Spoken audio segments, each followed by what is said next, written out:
Eleanor Hathaway, at 83, lay motionless on the opulent four-poster bed in her stately home in Surrey, England. The room, adorned with antique furniture and heavy draperies, reflected a lifetime of wealth and influence. The sharp scent of eucalyptus hung in the air, a testament to the nurses who had fussed over her for days. Sunlight filtered through the lace curtains, casting delicate patterns on her frail hands. The fall had been dramatic, or so everyone said. Eleanor couldn't quite remember if it was the marble staircase's treachery or the dizziness of fatigue that had done it.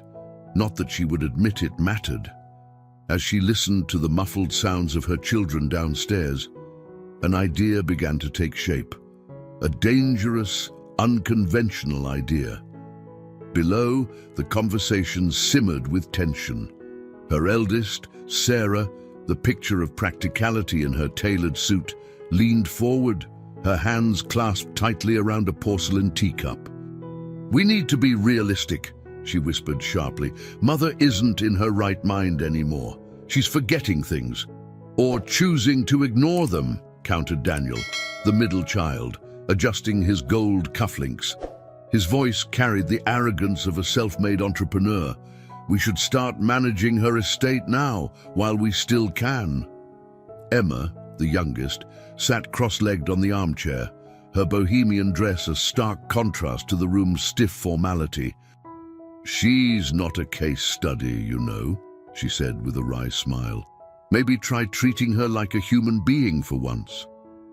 Eleanor's hand tightened around the edge of the blanket. Their words stung, but they weren't entirely unexpected. Her children were as predictable as the tides, each bound by ambition, but fractured in their unity. What did surprise her was the brazenness of the conversation, taking place as though she were already a ghost in the walls. "I'll arrange for an official valuation of the estate," Sarah announced, her voice crisp with determination. "It's the only way to avoid disputes later." Eleanor's sharp mind raced. How long had it been since she'd had a real conversation with her children?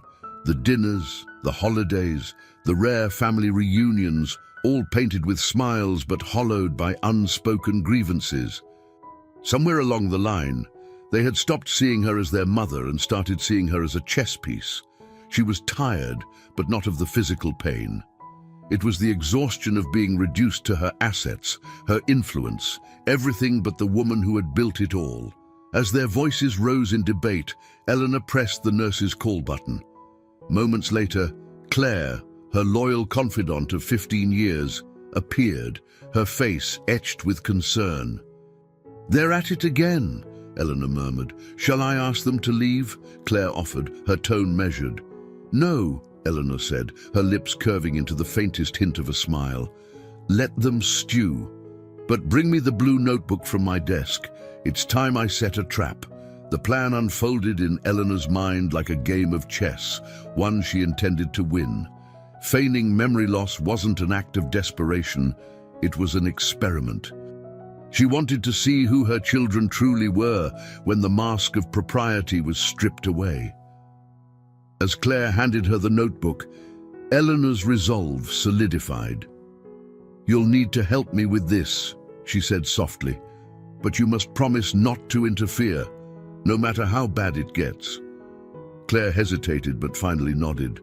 "You know I'll do anything for you, Mrs. Hathaway."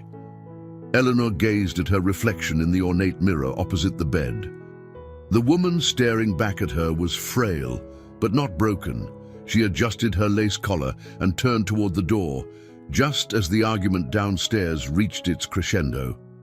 "I'm not dead yet," she whispered to herself, a glint of determination in her eye. "Let's see how they react when they think I've lost everything, except my secrets." Her finger brushed the call button again, and as Claire left to prepare, Eleanor settled back into the pillows, ready to play her part. Downstairs, the voices continued, oblivious to the drama that had just begun. Eleanor Hathaway's life had been a remarkable ascent from obscurity. Born in 1939 in the small industrial town of Reading, her beginnings were modest. Her father, a machinist at the local factory, and her mother, a seamstress, had scraped together just enough to provide Eleanor and her two younger siblings with the essentials. Yet even as a child, Eleanor had something others seemed to lack, a sharp intellect and an unshakable determination. As the years passed, her ambition only grew. By the time she graduated high school, Eleanor had set her sights on London, convinced it was where she would rise above her station. The city was a whirlwind of opportunity, and Eleanor was quick to seize it. She worked days as a typist and spent her evenings attending business classes. Her sharp wit and fierce determination soon caught the attention of Charles Hathaway, an aspiring financier from a well-to-do family. Their romance blossomed in the early 60s, a time of social change and economic optimism. Charles, captivated by Eleanor's intelligence and drive, saw in her a partner who could help him navigate the treacherous waters of the financial world. They married in 1965, and together they built an empire that would come to define their lives. Hathaway Holdings, their investment firm, became synonymous with success, and the couple's names were fixtures in the social columns, but ambition often came at a cost. As the years rolled on, their three children, Sarah, Daniel, and Emma, grew up in the shadow of their parents' relentless pursuit of wealth and status. While Eleanor loved them fiercely, her devotion to their upbringing often clashed with the demands of her burgeoning empire. Nannies, tutors, and boarding schools became constants in their lives, and Eleanor's presence was an occasional luxury rather than a given. Sarah, the eldest, was the image of her mother, pragmatic, driven, and deeply ambitious. She had inherited Eleanor's sharp mind, but not her warmth, choosing instead to bury herself in her legal career. Daniel, the middle child, embodied the entrepreneurial spirit of his parents, though his methods often bordered on the reckless. Emma, the youngest, stood apart from her siblings. Her free-spirited nature and passion for the arts made her the outlier in a family obsessed with achievement. Eleanor's relationship with Charles, though strong in its early years, began to fracture under the weight of their shared ambition.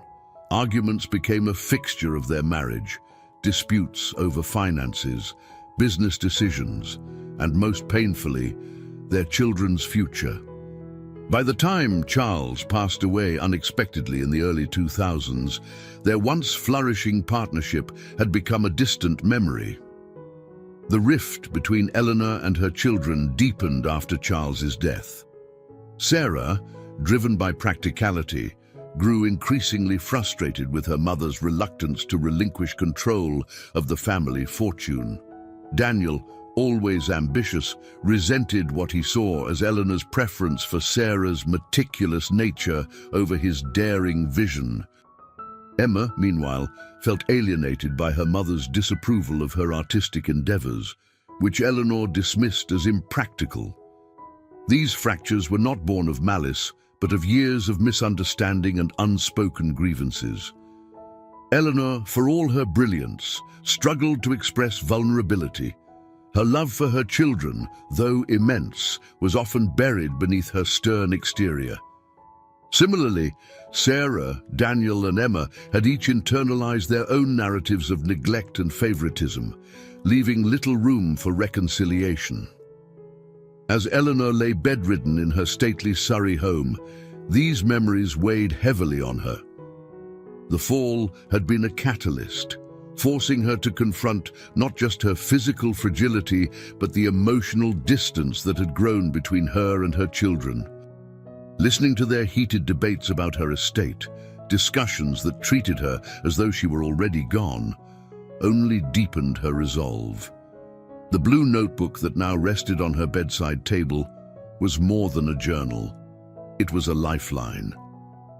Eleanor had begun chronicling her thoughts shortly after Charles's death, using its pages to wrestle with the complexities of her life.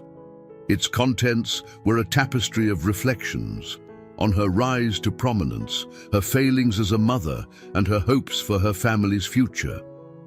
But the notebook also held secrets. Fragments of letters never sent, musings on her children's characters, and even a private account of Charles's final days. Eleanor knew these words could either destroy what little trust remained or pave the way for a reckoning long overdue. That evening, as the house fell into an uneasy quiet, Eleanor turned to Claire, her confidant. "Do you think it's too late to fix what's been broken?" she asked, her voice tinged with rare uncertainty. Claire, who had known Eleanor longer than most, hesitated. "It's never too late," she said finally, "but it won't be easy. They'll fight you every step of the way." Eleanor nodded, her resolve hardening. "Then let them fight," she replied, her tone as sharp as ever. "I didn't build my life by shying away from a challenge." As the clock ticked past midnight, Eleanor closed the blue notebook and placed it carefully in the drawer of her nightstand. Her children believed they knew her, an indomitable force, unmoved by sentiment. What they didn't realize was that beneath the steel was a heart still beating, still hoping. For the first time in years, Eleanor allowed herself to dream, not of wealth or power, but of something far more precious. A family united, if only for a moment. The next morning dawned with a grey mist rolling over the grounds of the Hathaway estate, softening the edges of the sprawling gardens and ivy-covered walls. Eleanor lay in bed, her sharp mind buzzing with the remnants of the heated debate she'd overheard. Her children's voices, tinged with entitlement and suspicion, echoed in her thoughts. It was Emma's comment that had sparked the idea, though it hadn't been meant as a suggestion.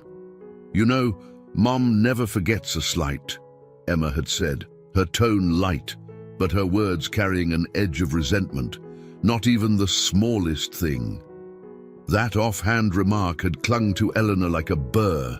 She had always prided herself on her memory, precise, unwavering, and sharp as a blade.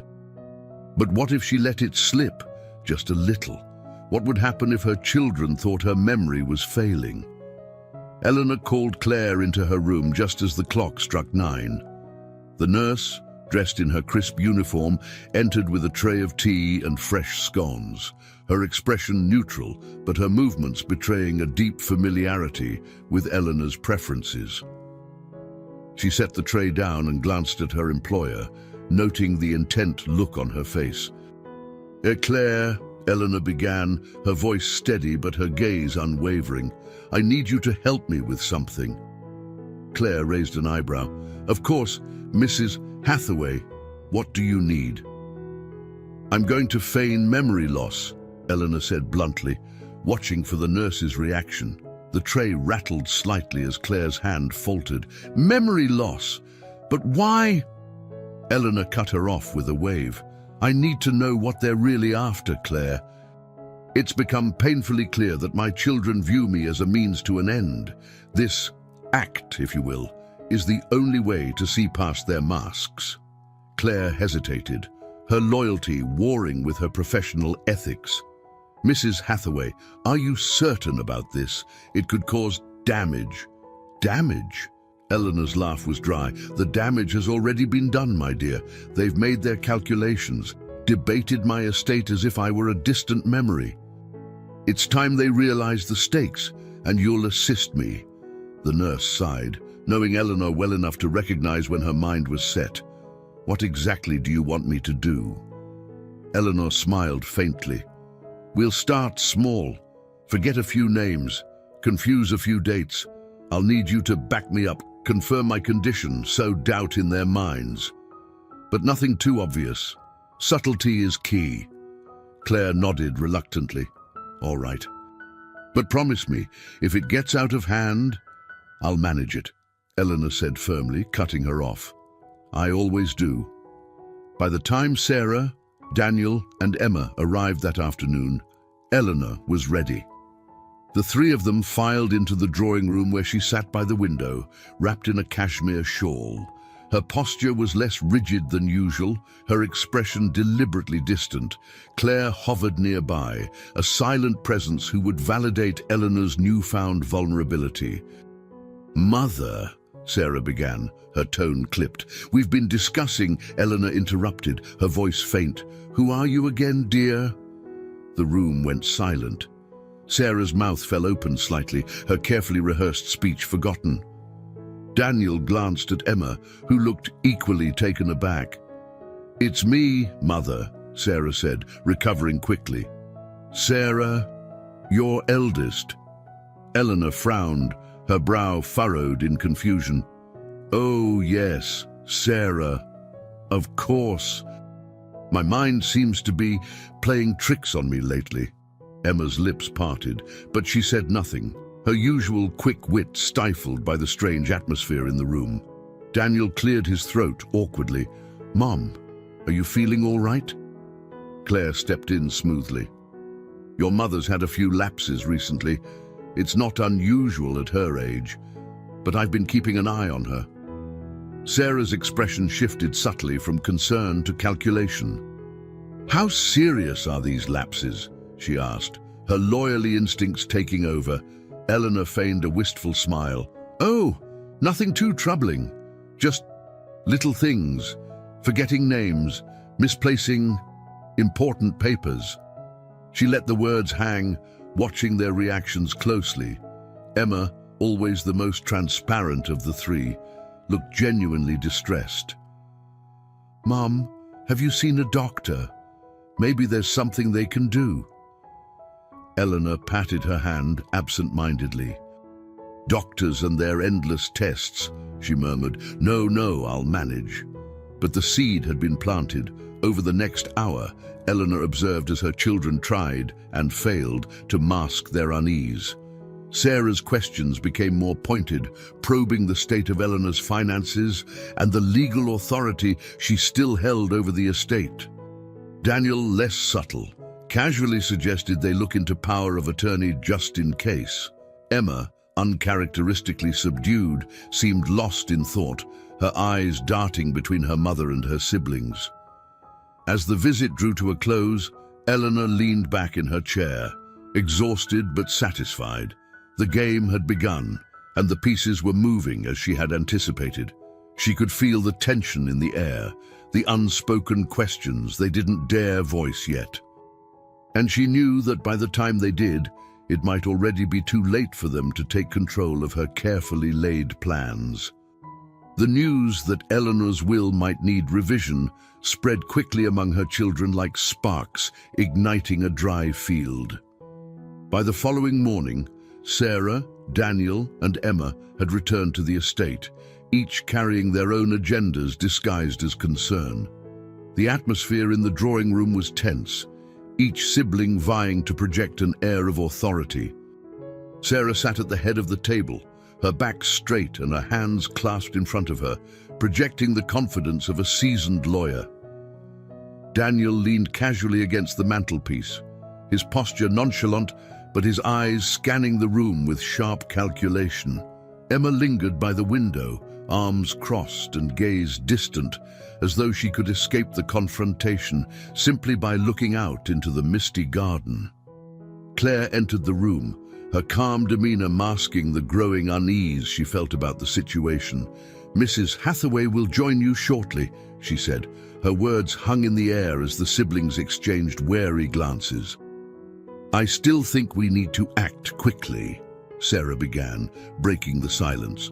"If Mother's condition is worsening, it's our responsibility to ensure her affairs are in order." "Define our responsibility," Daniel retorted, his tone dripping with sarcasm. "You mean your responsibility to take control of everything, don't you?" Sarah's jaw tightened. "That's not fair, Daniel. I'm talking about practical steps. Someone needs to make sure her assets are managed properly." Emma turned from the window, her voice softer but no less pointed. "Managed properly or divided up conveniently? She's not even gone, Sarah. Don't you think this is all a bit premature?" "I'm trying to avoid a mess later," Sarah replied, her voice rising. "If you'd bother to think beyond your sentimental fantasies, you'd see I'm trying to protect all of us." Daniel laughed, a sharp, humorless sound. "Protect us? Or protect your share? Let's not pretend this is altruism." Eleanor, sitting just beyond the door, listened to the exchange with a pang of disappointment. She adjusted the blanket on her lap, her face a mask of calm despite the turmoil stirring within her. This was precisely the scenario she had anticipated, yet hearing it unfold was no less painful. Claire returned to her side, a shadow of concern crossing her face. "Are you sure you want to go in now, Mrs. Hathaway?" Eleanor nodded, her resolve firm. "Yes, Claire." "It's time." The nurse helped her into the room, Eleanor's frailty on full display as she leaned heavily on her cane. The siblings fell silent as she entered, their arguments dissipating under the weight of her presence. Sarah moved to pull out a chair for her mother, but Eleanor waved her off, lowering herself slowly into the seat with Claire's assistance. "Good morning," Eleanor said, her voice quiet but commanding. She let the silence stretch for a moment, her eyes sweeping over her children. "I hear there's been quite a bit of discussion about my condition." Sarah cleared her throat, attempting to regain her composure. "Mother, we're just concerned. With everything happening, we thought it might be wise to..." "To what?" Eleanor interrupted, her tone sharp enough to cut. "To dissect my life while I'm still breathing." Emma flinched at the words, her discomfort visible. Daniel avoided his mother's gaze, while Sarah met Eleanor's eyes with an expression that teetered between guilt and defiance. "We're only trying to help," Sarah said finally, her voice quieter now. "Help yourselves, perhaps," Eleanor said dryly. She glanced at Claire, who nodded subtly before leaving the room to give the family privacy. Eleanor took a breath, allowing her voice to soften just enough. "I understand your concerns truly, but let me remind you that I'm still capable of making my own decisions. However..." She let the word linger, watching their reactions carefully. "Claire has mentioned that my will might need revisiting, considering certain circumstances." Daniel straightened, his casual posture evaporating. "What kind of circumstances?" Eleanor smiled faintly, a gesture that held no warmth. "That's something I'll decide, Daniel. But rest assured, I intend to leave everything in order." The tension in the room thickened as her words sank in. Sarah leaned forward, her tone cautiously measured. "Mother, if there's anything we can do to support you..." "You can start," Eleanor said, cutting her off, "by not treating me as though I'm already 6 feet under." Emma's face flushed with embarrassment, and even Daniel seemed momentarily chastened.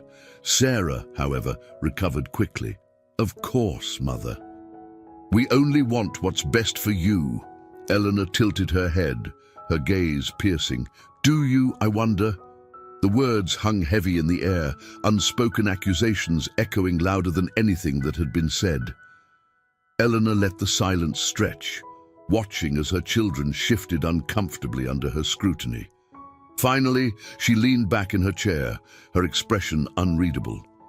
"That will be all for now," she said. "Claire will update you if there are any changes."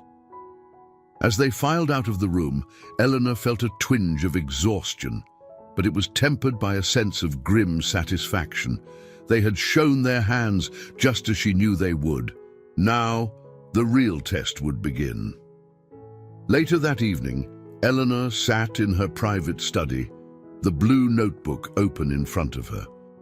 The soft glow of the desk lamp highlighted her lined face, making her look every bit the aging matriarch she had become.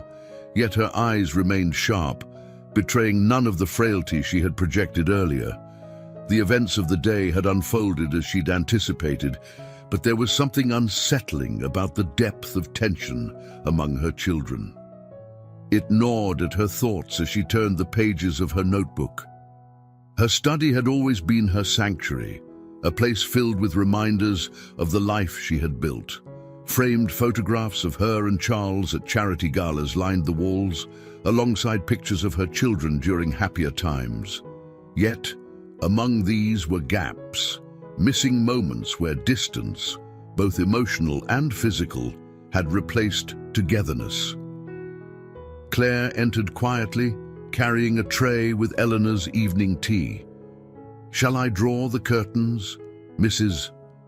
Hathaway?" she asked, her voice soft. "No, leave them open," Eleanor replied, glancing at the darkened garden beyond the window. "The night feels alive. It helps me think." Claire hesitated by the desk, clearly troubled. "Is there something on your mind, Claire?" Eleanor asked without looking up. The nurse set the tray down carefully. "I overheard Sarah speaking to your solicitor this afternoon. She was asking about one of your accounts, the one tied to the London property." Eleanor's pen paused mid-word. "Did she now?" Claire nodded, her expression taut. "I thought you should know." Eleanor leaned back in her chair, her lips tightening into a thin line. Sarah's meticulous nature had always been both an asset and a flaw.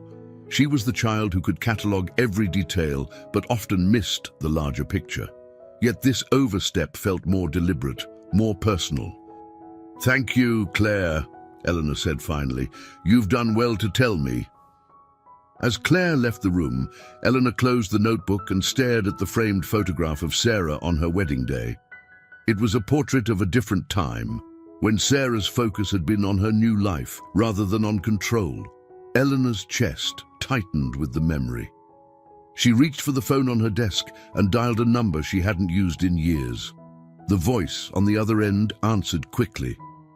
"Hathaway Holdings, this is Duncan." "Duncan, it's Eleanor," she said, her voice measured. "I need to ask about the London account, specifically its recent activity." There was a pause, then the familiar sound of papers rustling. "One moment, Mrs. Hathaway," Duncan said. When he spoke again, his tone was cautious.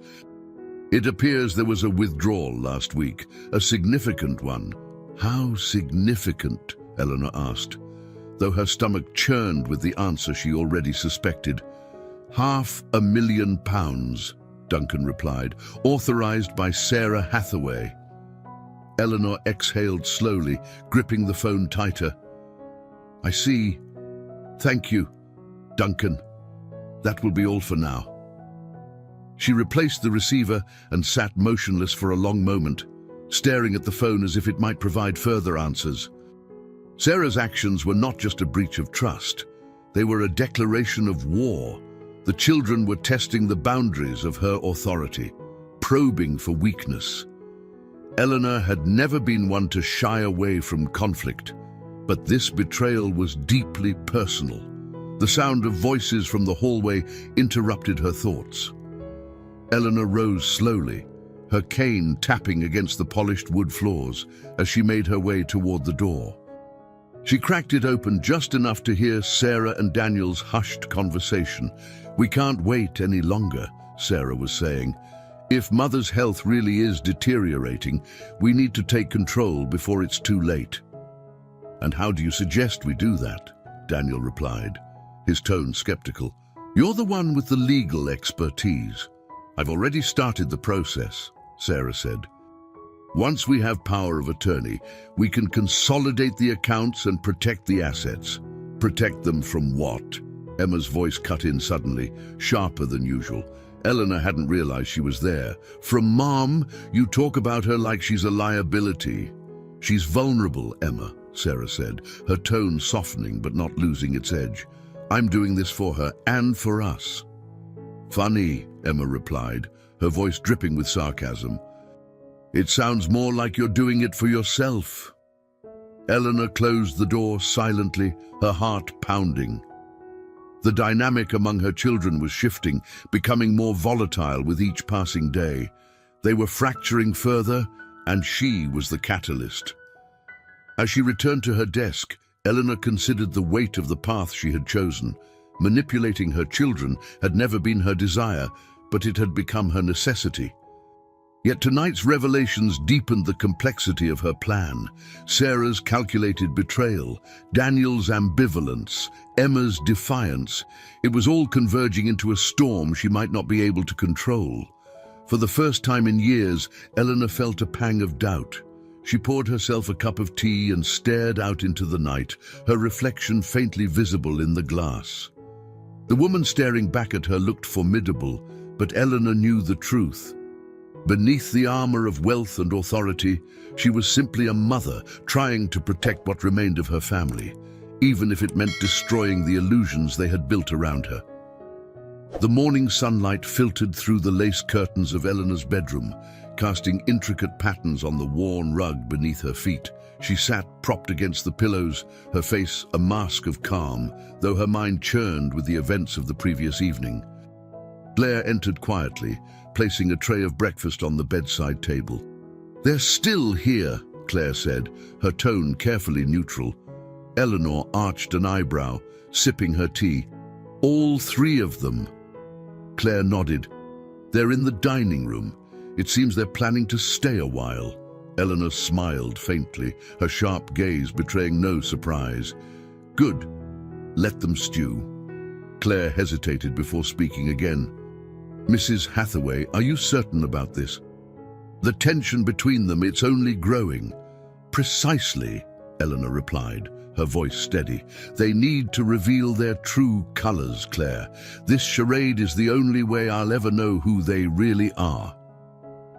The nurse frowned, but she knew better than to argue. Over the years, she had come to understand Eleanor's unyielding resolve. With a reluctant nod, Claire left the room, her footsteps fading into the corridor. Meanwhile, in the dining room, the air was thick with unspoken grievances.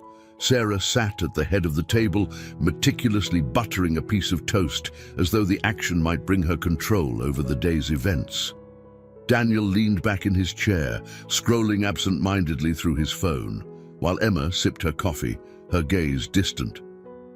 "Mother's not going to live forever," Sarah said suddenly, breaking the silence. Her voice was clinical, but there was an edge of impatience beneath the veneer. Daniel glanced up, his brow furrowed. "You have an exceptional way of stating the obvious, Sarah." Emma set her cup down with a clink, her expression tightening. "Does it ever occur to you that this is about more than her estate? She's still alive, Sarah. She can hear, think, and feel, you know." Sarah sighed, setting her knife down with deliberate precision. "Of course, it's about more than that, but someone has to be practical. Do you want her to be taken advantage of? Or worse, end up destitute because we ignored the signs?" Daniel scoffed. "Destitute? She's Eleanor Hathaway. The woman has more money than most small countries." Emma's lips pressed into a thin line.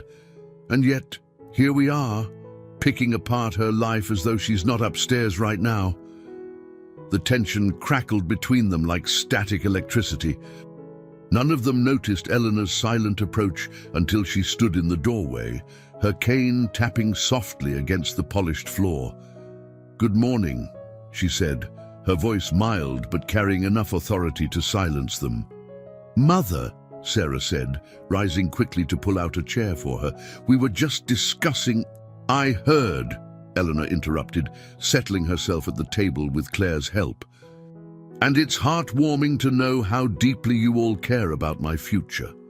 Her words hung in the air, their double-edged meaning unmistakable.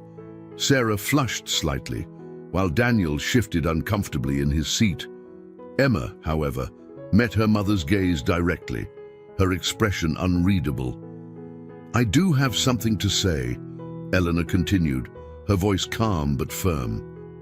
"I've been thinking about my legacy, what it means and what it should mean." The siblings leaned in slightly, their attention sharpening. "For years, I've built this family's wealth, its reputation.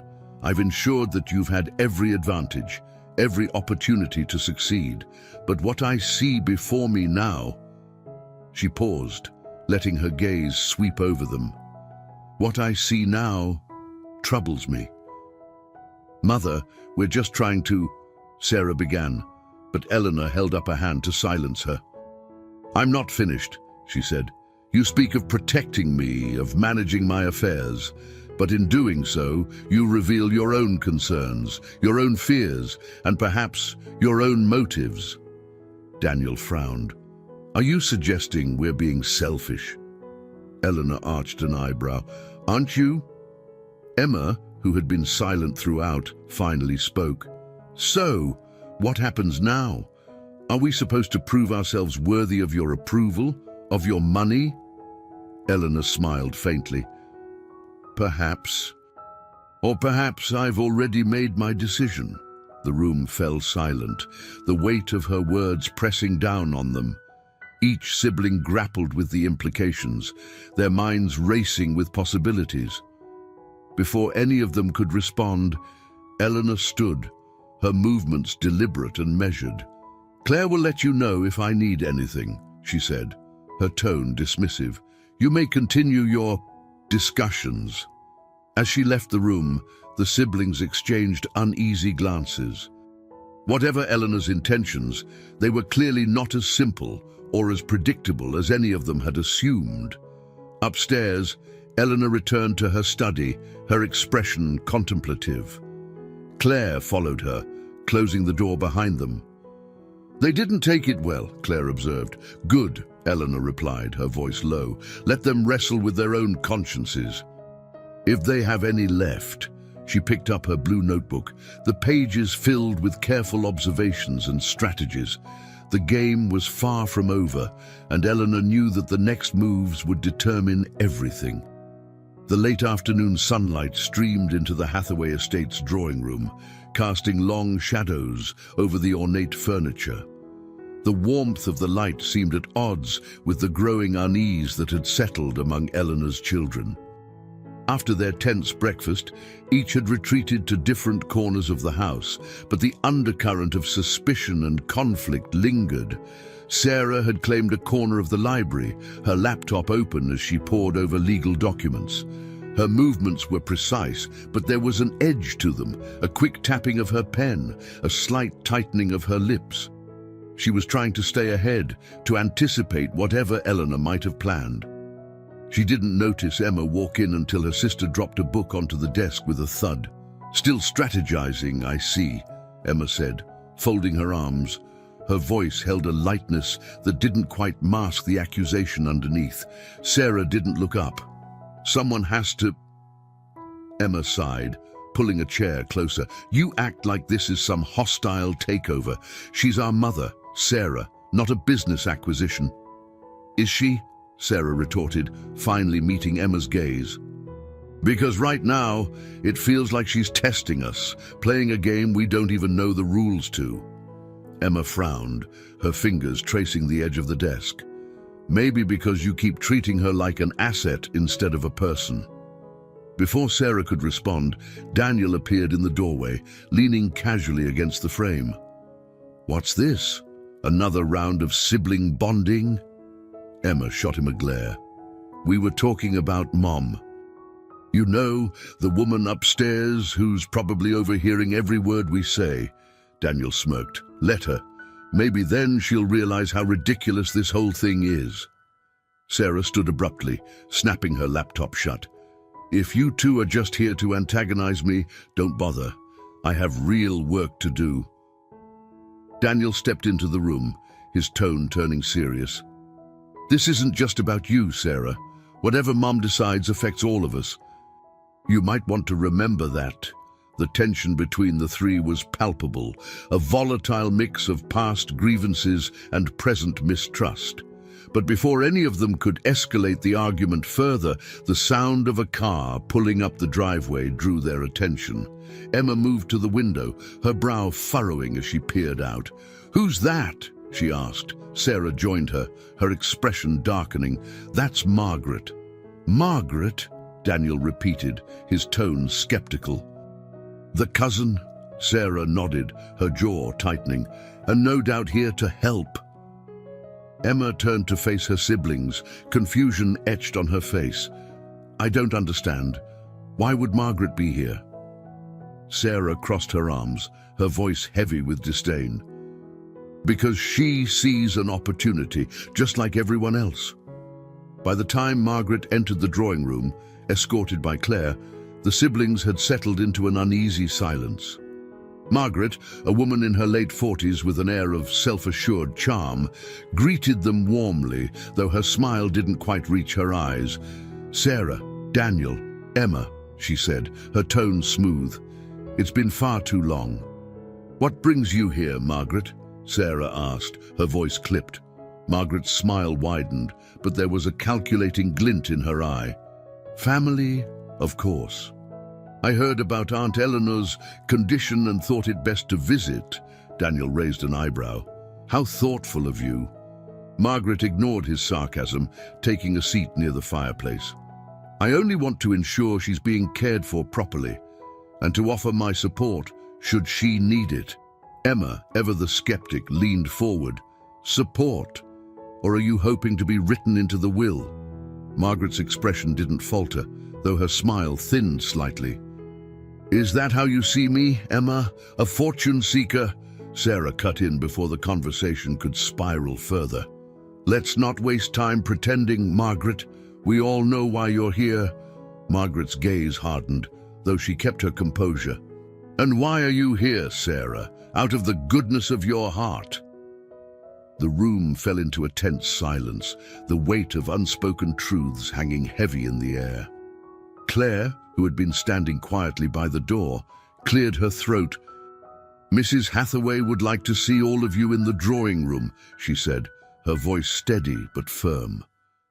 The siblings and Margaret exchanged wary glances before following Claire down the hall.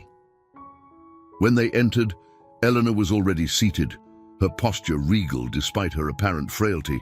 She looked at each of them in turn, her expression unreadable. "Margaret," she said, her voice calm but firm, "it's been a long time." Margaret stepped forward, her tone warm. "Aunt Eleanor, you're looking well."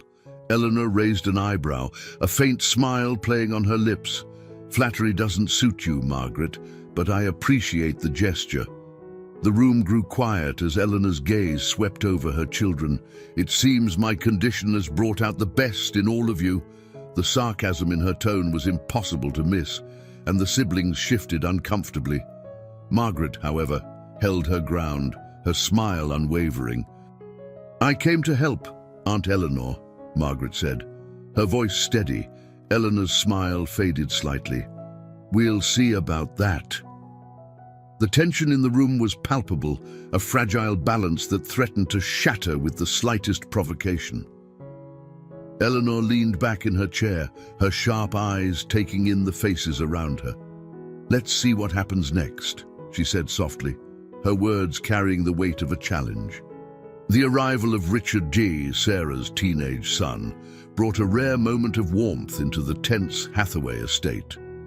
At 17, Richard carried an air of quiet sincerity that set him apart from the competitive dynamic among his mother, uncle, and aunt. He arrived late in the afternoon, his battered duffel bag slung over one shoulder, his posture awkward but confident. His presence was both unexpected and disarming, a stark contrast to the calculated moves of the other family members. Eleanor was in her study when Claire informed her of Richard's arrival. "He said he wanted to see you," Claire added, a soft smile breaking her usual professional demeanor. "He seems genuine, Mrs. Hathaway." "Does he?" Eleanor murmured, though a hint of curiosity flickered in her expression. "Send him in." Moments later, Richard entered the study, his presence filling the space in a way that was neither imposing nor meek. He wore a plain sweater and jeans, his dark hair slightly tousled, as though he had rushed to get there. "Grandmother," he said, his voice steady but gentle, "I hope I'm not intruding." Eleanor gestured to the chair opposite her, her sharp eyes appraising him. "Intrusion is a relative term in this house," she replied, her tone neutral. "What brings you here, Richard?" He hesitated, running a hand through his hair. "I wanted to see how you're doing.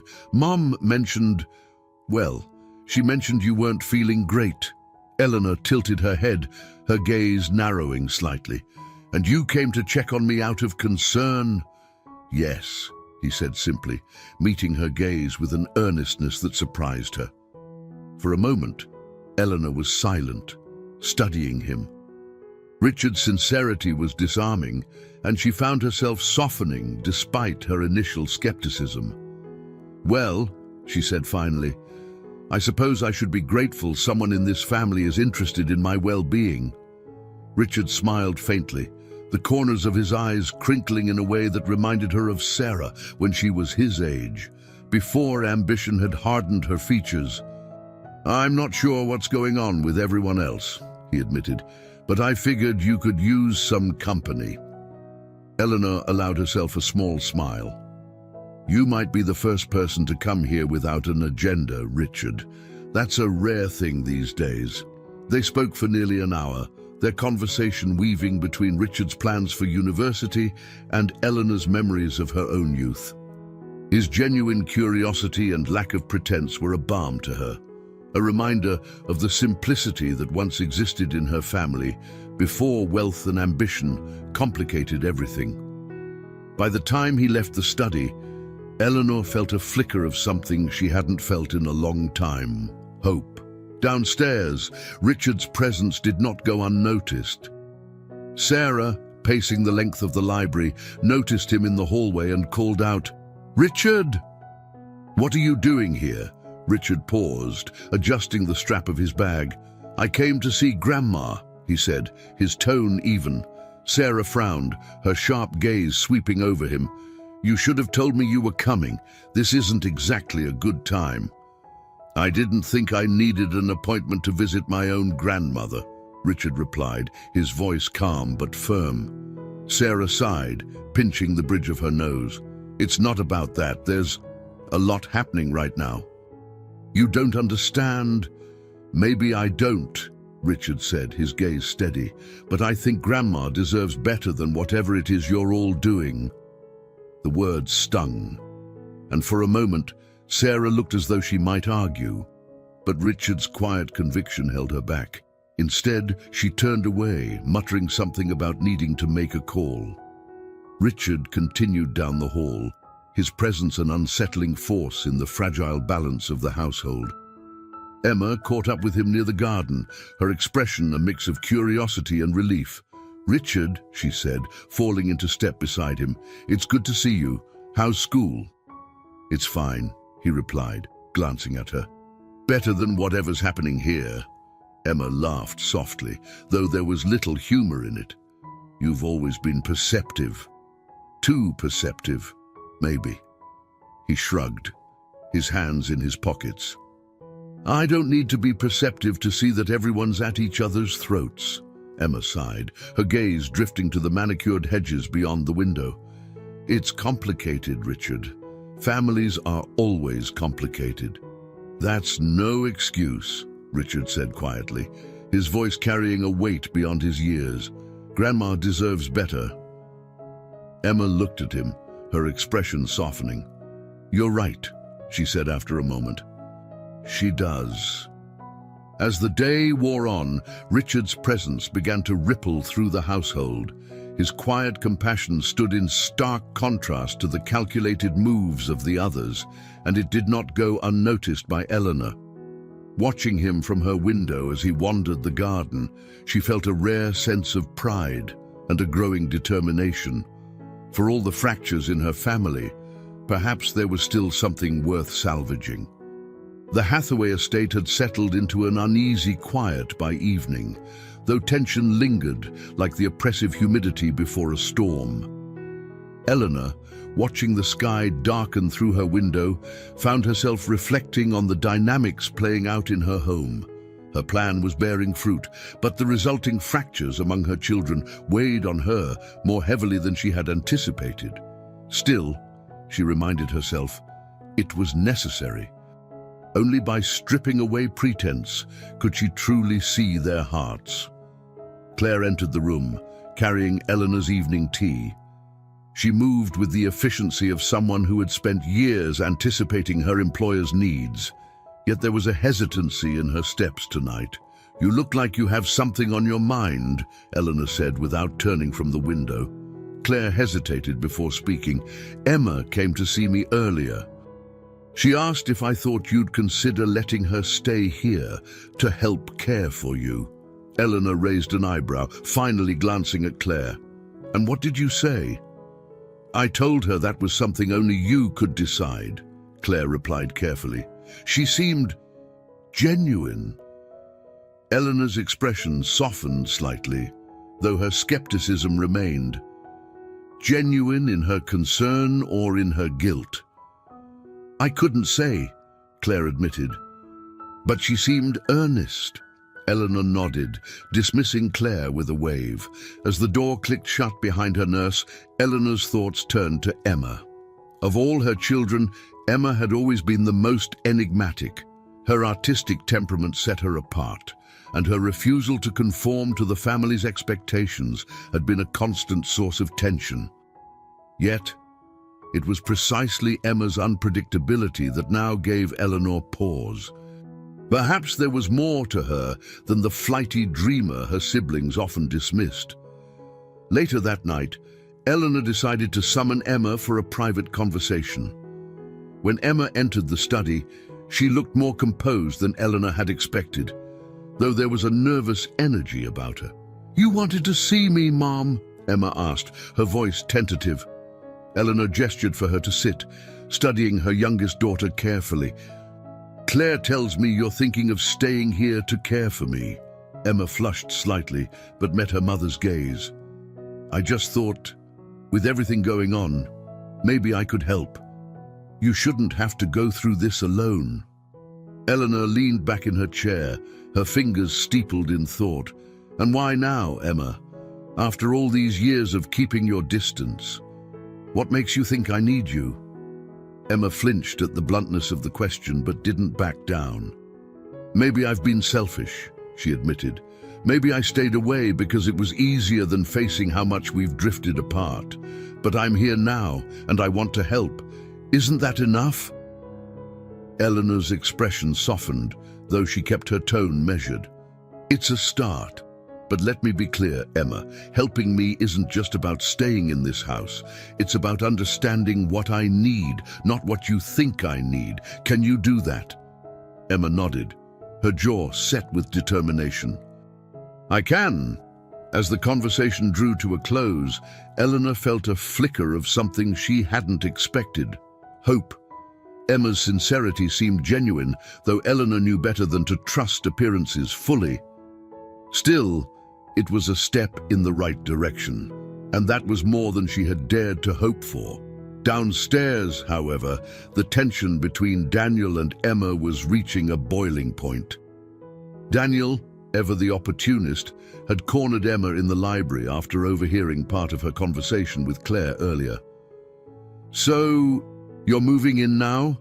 Daniel said, his tone dripping with sarcasm. "Decided to play the dutiful daughter, have you?" Emma glared at him, her patience wearing thin. "I don't have to justify myself to you, Daniel." He smirked, leaning against the doorframe. "Of course not, but don't think for a second that I don't see what you're doing. You think this will get you closer to her, closer to the inheritance." Emma's eyes flashed with anger. "Is that what you think this is about? Money? Unlike you, I actually care about her." Daniel's smirk vanished, replaced by a cold, calculating expression. "Don't pretend you're any better than the rest of us. We all have our angles, Emma." "At least I'm honest about mine." The argument escalated, their voices rising until Sarah appeared, her face a mask of frustration. "Would you two keep it down?" she snapped. "Do you want her to hear you?" Emma turned on Sarah, her voice shaking with fury. Maybe she should. Maybe then she'd see how disgusting all of this has become. Eleanor, sitting alone in her study, couldn't make out the words of their argument, but the sound of their voices carried through the walls, sharp and bitter. She sighed, closing the blue notebook she had been writing in. The weight of her children's conflict pressed heavily on her, and for the first time in years, she questioned whether her plan might be doing more harm than good. As the house fell silent once more, Eleanor resolved to watch her children even more closely in the coming days. The game was far from over, and every move they made would bring her closer to the truth. The following morning, the atmosphere in the Hathaway estate was thick with unresolved tension. Eleanor, seated at the head of the dining table, sipped her tea with deliberate calm, her presence casting a shadow over the strained silence between her children. Claire stood nearby, her practiced neutrality masking her unease as she moved around the room, ensuring Eleanor's comfort. The table was unusually full. Sarah, with her impeccable posture, meticulously rearranged the papers she had brought down from the study. Daniel scrolled through his phone, occasionally throwing glances at Emma, who sat across from him, resolutely ignoring both her siblings. Richard had joined them, his presence an awkward but earnest attempt to bridge the widening rift. Eleanor set her teacup down, the soft clink breaking the silence. "I see we've reached a new level of quiet hostility," she said, her tone dry. Sarah looked up, her expression carefully measured. "We're just thinking, Mother. Thinking." Eleanor raised an eyebrow. "How novel." "About what, I wonder?" The question hung in the air like a challenge, but before anyone could respond, Richard cleared his throat. "Actually, Grandma, I was thinking it might be nice to spend some time with you today. Just the two of us." Eleanor's expression softened for the briefest moment. "How thoughtful of you, Richard. I think I'd like that." The younger Hathaway siblings exchanged glances, their discomfort palpable. Daniel, never one to shy away from speaking his mind, leaned forward. "That's all well and good, but shouldn't we be addressing more pressing matters?" "Pressing matters," Eleanor repeated, her gaze sharp. "Do enlighten me, Daniel." Daniel hesitated, momentarily thrown off balance by Eleanor's directness. "I just mean, with everything going on, it might be time to start making some decisions about the estate. For everyone's sake." "Ah, yes," Eleanor said, leaning back in her chair. "The estate. It always comes back to the estate, doesn't it?" Emma, who had been quietly observing the exchange, suddenly spoke. "Maybe it doesn't have to. Maybe we could focus on something else for a change, like actually being a family," Daniel scoffed. "That's rich coming from you, Emma. You're the one who's been absent for years, and you've been here scheming and manipulating," Emma shot back. "Don't pretend you're any better." "Enough," Eleanor said sharply, her voice cutting through the argument like a blade. "If you're going to bicker like children, at least have the decency to do it out of my sight." The table fell silent, the weight of Eleanor's disapproval pressing down on them. She rose slowly, her cane tapping against the floor as she moved toward the doorway. "Come, Richard," she said over her shoulder. "Let's leave them to their thinking." As Eleanor and Richard left the room, Sarah exhaled deeply, her composure cracking ever so slightly. "This is getting out of hand," she muttered. Daniel shrugged, leaning back in his chair. "Speak for yourself." "I think it's just getting interesting." Emma pushed her chair back abruptly, the scrape of wood against tile punctuating her frustration. "You're both impossible." She left the room without another word, leaving Sarah and Daniel to their quiet, simmering tension. In the garden, Eleanor and Richard strolled along the stone path, the crisp morning air carrying the faint scent of blooming lavender. For the first time in days, Eleanor felt a sense of peace, however fleeting. Richard walked beside her, his pace matching hers, his quiet presence a welcome contrast to the chaos indoors. "You don't have to answer this, Grandma," Richard began hesitantly. "But why do you think they're all so—" He paused, searching for the right word. "Angry?" Eleanor considered the question carefully. "Anger, my dear, often masks fear.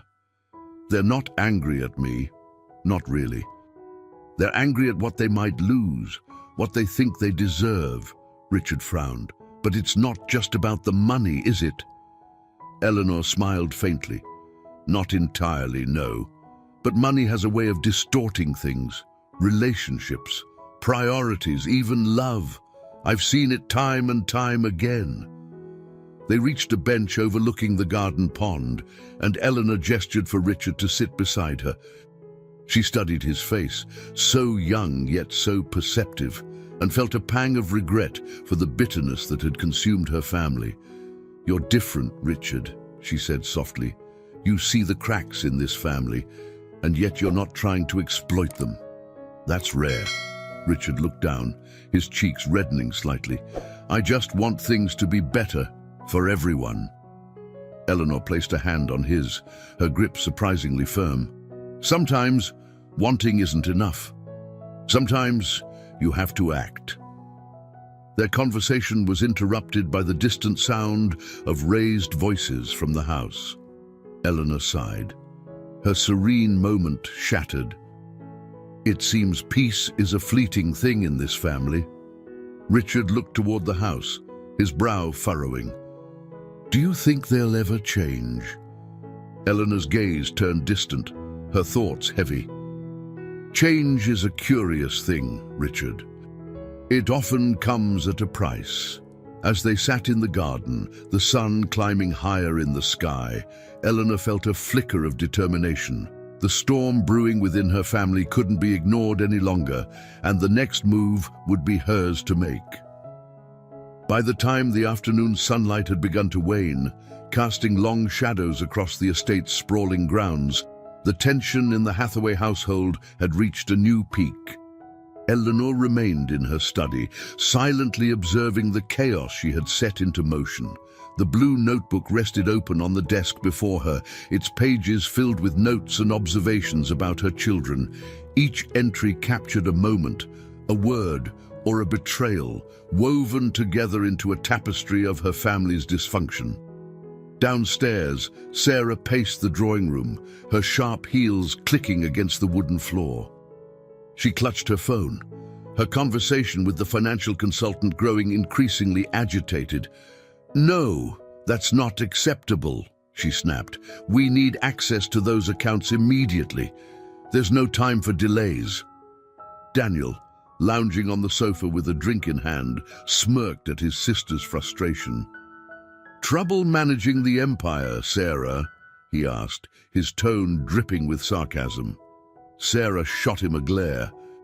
"If you're not going to contribute anything useful, Daniel, perhaps you should keep your comments to yourself." "Oh, I'm contributing," he said, raising his glass in mock salute, "by staying out of your way." Emma entered the room then, her expression taut with restrained anger. "Can't either of you see what's happening?" she demanded. "You're both playing right into her hands." Daniel raised an eyebrow. "And what exactly do you think is happening, Emma?" "She's testing us," Emma said, her voice trembling. "She's watching every move we make, waiting to see how far we'll go." Sarah scoffed, brushing past Emma to place her phone on the mantel. "Don't be ridiculous. Mother's not playing some elaborate game. She's losing control, and someone needs to step up before everything falls apart." Emma shook her head, her frustration mounting. "You don't get it, do you? This isn't about the estate, it's about us, about the family. But you're so obsessed with control, you can't see it." "And you're so naive," Sarah retorted, her voice icy. "Do you honestly believe this is about some sentimental notion of family unity? Grow up, Emma." The argument threatened to escalate further when Claire appeared in the doorway, her expression calm but firm. "Mrs. Hathaway has asked to see all of you in the study," she announced. Immediately, the siblings exchanged wary glances, each wondering what new challenge awaited them. Daniel drained the rest of his drink and rose from the sofa, while Sarah adjusted her blazer with practiced composure. Emma lingered for a moment, her hesitation betraying the unease she felt. When they entered the study, Eleanor was seated behind her desk, her posture regal despite the cane resting against her chair. The late afternoon light streamed through the tall windows, casting a golden glow over the room. Richard stood near the bookshelf, his presence a quiet counterpoint to the tension radiating from the others. Eleanor's gaze swept over her children, taking in their guarded expressions. She let the silence linger, the weight of her scrutiny pressing down on them. "Do you know what I've been thinking about?" Eleanor said finally, her voice calm but deliberate. "Legacies. What we leave behind, and how we're remembered." Sarah shifted uncomfortably, while Daniel leaned against the edge of the desk, his arms crossed. Emma stayed near the door, her arms folded protectively across her chest. "I've spent my life building something enduring," Eleanor continued. "Not just wealth, but influence, stability. And yet, as I watch the three of you, I can't help but wonder, what was it all for?" Her words hung in the air, heavy with unspoken accusations. Richard, standing silently, glanced at his grandmother, his expression troubled. Eleanor leaned forward slightly, her gaze sharpening. "You've spent these past days arguing, scheming, and maneuvering against one another. Is this what I've raised? A family that values ambition over loyalty, pride over love." "Mother, that's not fair," Sarah began, but Eleanor held up a hand to silence her. "Fair," Eleanor echoed, her voice firm. "What's fair is that I gave each of you every advantage I could, and yet you've squandered it with your petty rivalries and self-interest." Emma stepped forward then, her voice trembling with emotion. "We're not perfect, Mom, but we're still your children." "Doesn't that mean anything?" Eleanor's expression softened, though her tone remained measured. "It means everything, Emma. That's why this is so painful to watch." For a moment, the room was silent, the siblings grappling with the weight of Eleanor's words. Richard shifted uncomfortably, the tension in the room palpable. "I've decided," Eleanor said at last, "that things cannot go on like this. I won't allow this family to destroy itself." The declaration sent a ripple through the room, each sibling reacting in their own way. Sarah with a flicker of alarm, Daniel with wary curiosity, and Emma with quiet determination. Eleanor rose slowly, leaning on her cane for support. "I'll be making changes," she said, her voice steady. "To my will, to my estate, to everything." The announcement landed like a thunderclap, the implications reverberating through the room. As Eleanor made her way toward the door, Richard stepped forward, his voice soft but firm. "Grandma, are you sure about this?" Eleanor paused, her gaze meeting his. "More sure than I've ever been, Richard." She left the room then, her cane tapping softly against the floor, leaving her children and grandson to grapple with the storm she had just unleashed. The Hathaway estate had become a battlefield of unspoken tensions and simmering resentments. The siblings moved around the house like chess pieces, each plotting their next move while trying to predict the others. Eleanor, from her perch in the study, observed the undercurrents with the detached focus of a seasoned strategist. Yet even she could not have anticipated the arrival of an unexpected ally. Claire, her loyal nurse, entered the room late in the evening. She was uncharacteristically hesitant, her movements lacking the usual efficiency. Eleanor looked up from her notebook, raising an eyebrow. "What is it, Claire?" she asked, her tone gentle but curious. Claire hesitated, clutching the edge of the tray she carried. "Mrs. Hathaway, I think we need to talk." Eleanor gestured for her to sit, sensing something important was coming. "Go on," she said. Claire sat down, her hands folding tightly in her lap. "I know it's not my place, but I've been watching what's happening, and I'm worried about you." "About them?" Eleanor leaned back, studying her nurse with sharp eyes. "And what, precisely, concerns you?" Claire hesitated, choosing her words carefully.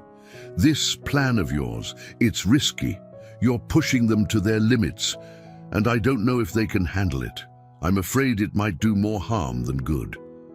Eleanor's expression softened slightly, though her resolve remained firm. "Claire, do you think I enjoy this? Watching my children tear at each other like wolves. This isn't about cruelty, it's about truth." "But at what cost?" Claire asked, her voice almost pleading. "They're not just fighting over the estate anymore. They're fighting because they're lost, because they don't know how to be a family without you holding them together." The words struck Eleanor more deeply than she let on. She folded her hands on the desk, her gaze distant. "You think I should stop? I think you need to consider what you really want, Mrs. Hathaway," Claire said gently. "Do you want to leave behind a legacy of love or one of regret?"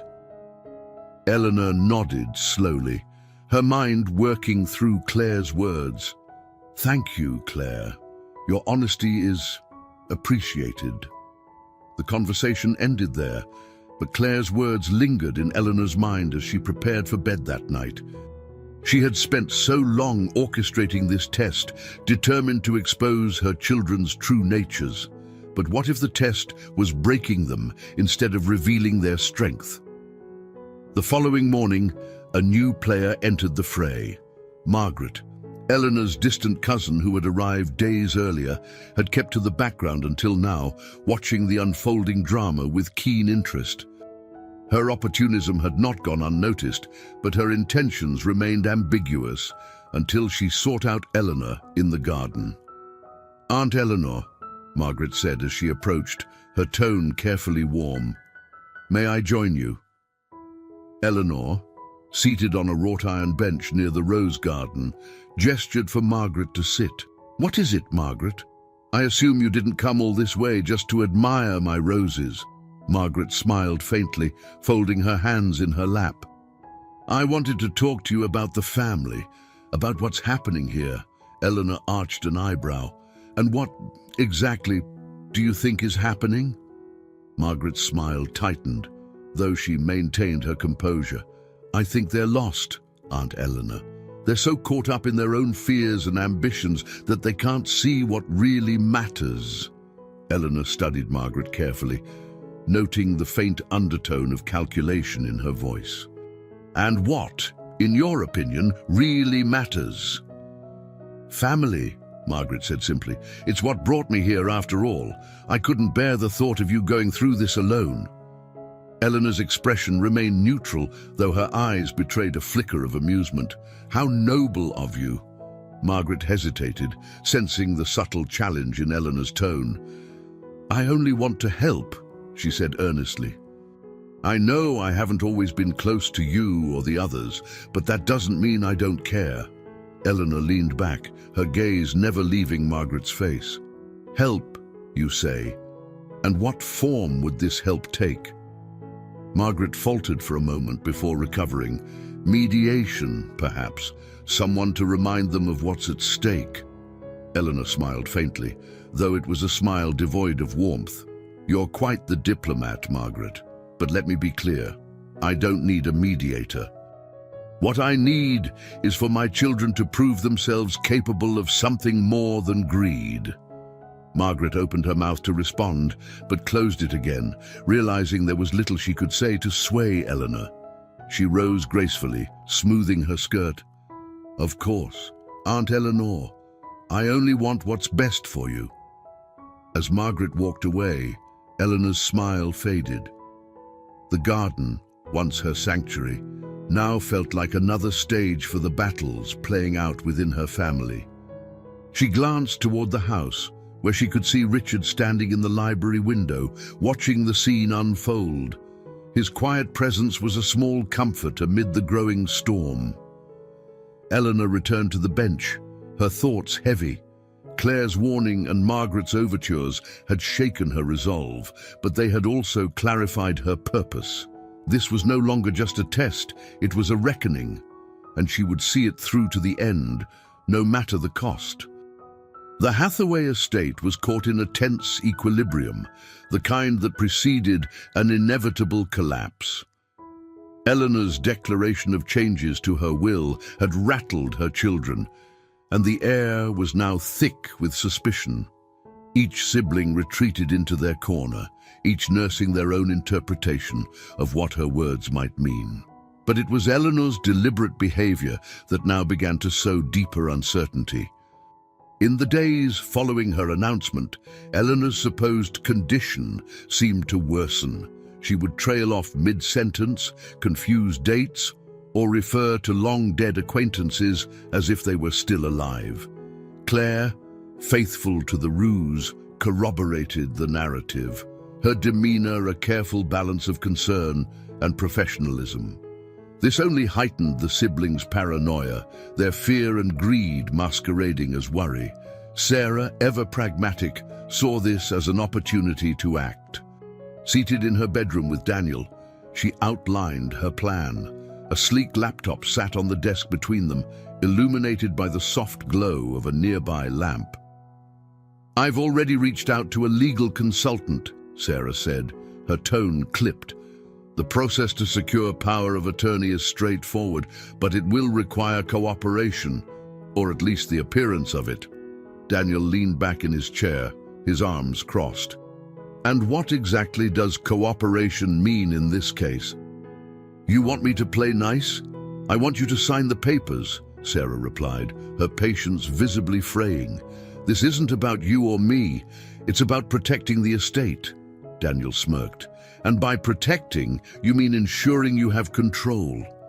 Sarah's jaw tightened. "Don't be childish, Daniel. Mother is clearly unwell. Someone has to take charge." "Unwell?" Daniel scoffed. "She's sharp as ever, Sarah.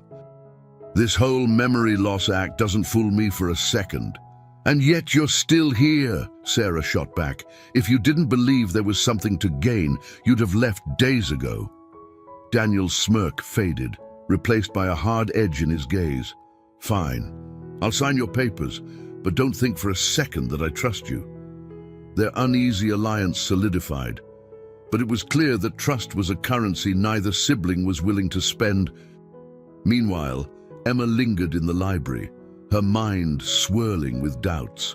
She had overheard parts of Sarah and Daniel's conversation and felt the weight of their machinations pressing down on her. Unlike her siblings, Emma had no legal acumen or business sense to guide her.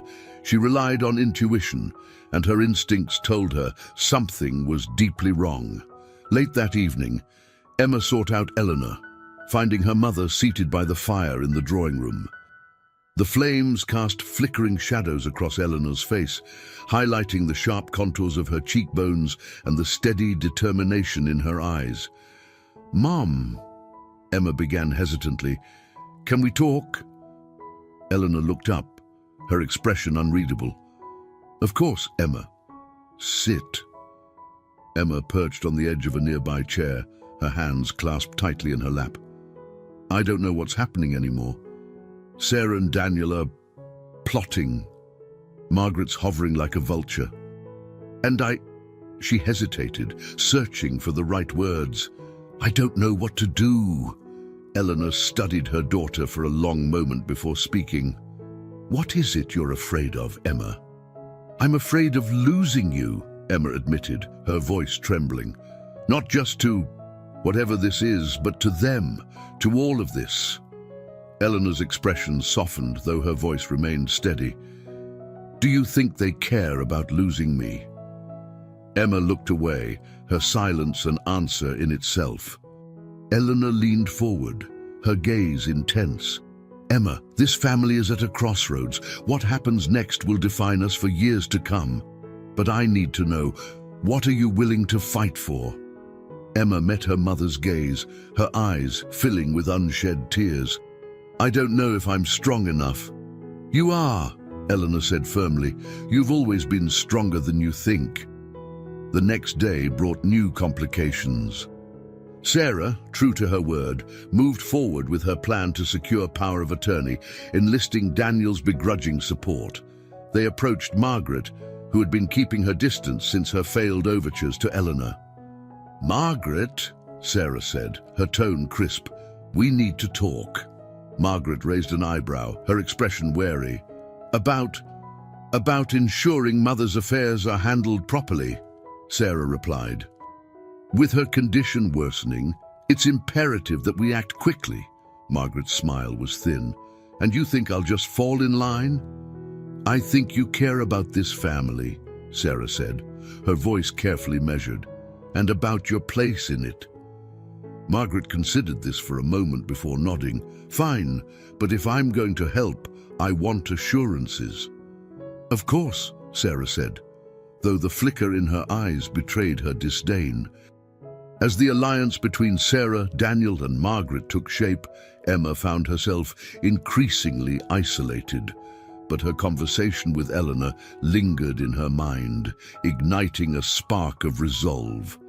For the first time, Emma realized that the battle for her family's future was not just about the estate. It was about reclaiming the love and unity that had been lost. Eleanor watched these developments with quiet determination. The pieces were moving, the board shifting. The time for revelations was fast approaching, and Eleanor knew the next move would be hers to make. The tension in the Hathaway estate reached an almost unbearable crescendo.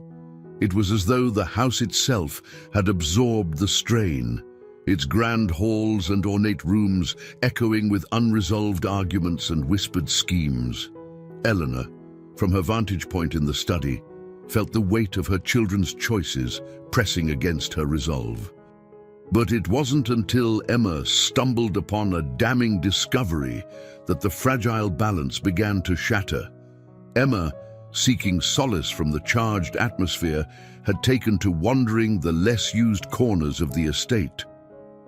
It was in the small office near the West Wing that she found a folder left carelessly open on the desk, a folder with her mother's name emblazoned on its cover.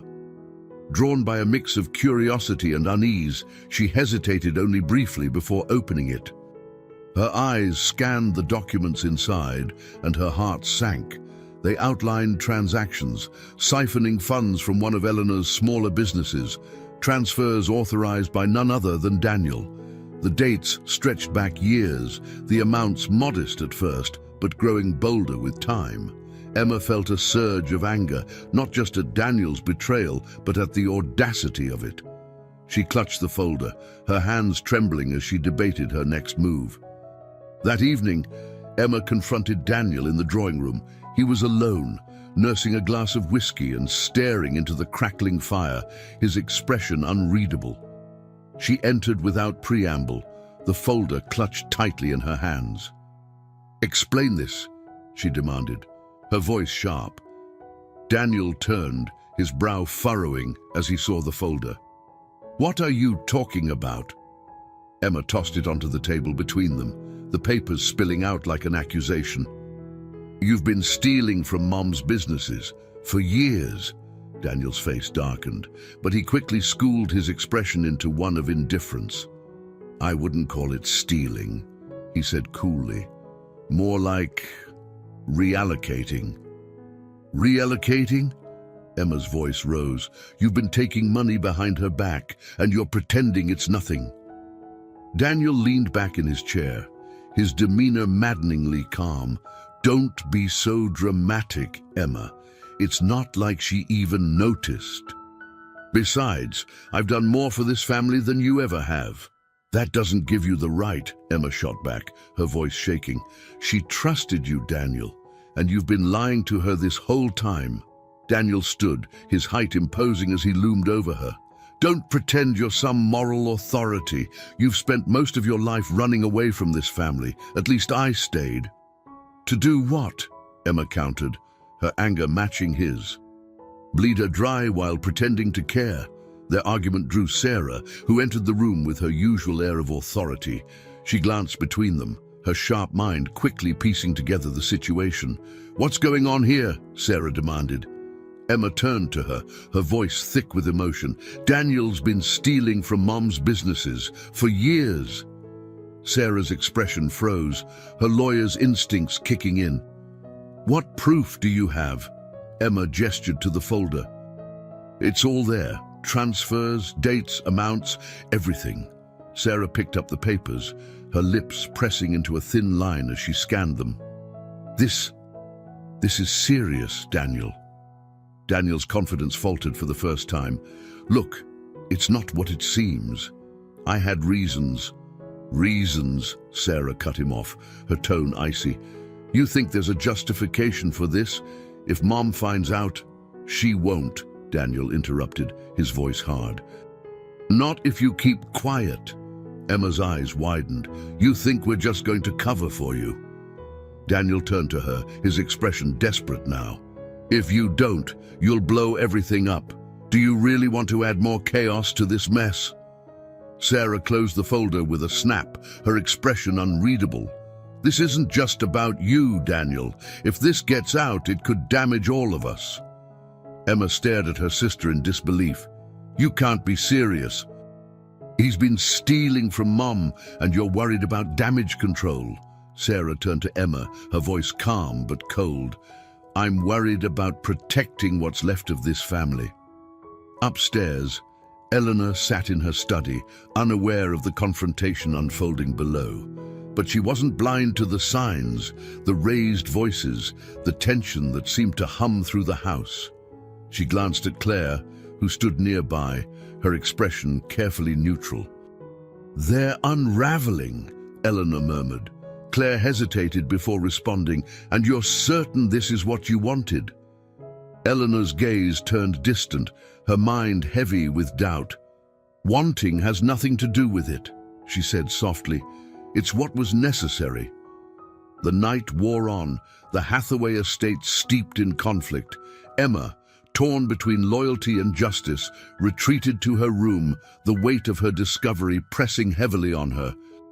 Daniel, shaken but defiant, poured himself another drink, his mind racing with plans to regain control. And Sarah, ever the strategist, began drafting contingencies, her lawyer's instincts at war with her conscience. Eleanor, sitting alone in the quiet of her study, opened her blue notebook once more.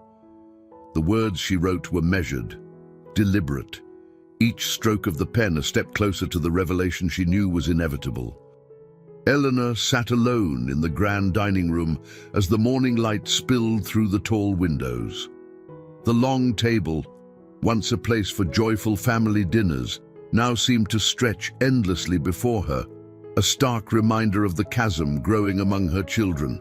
She sipped her tea slowly, her hands steady, despite the storm she knew was brewing within the walls of her estate.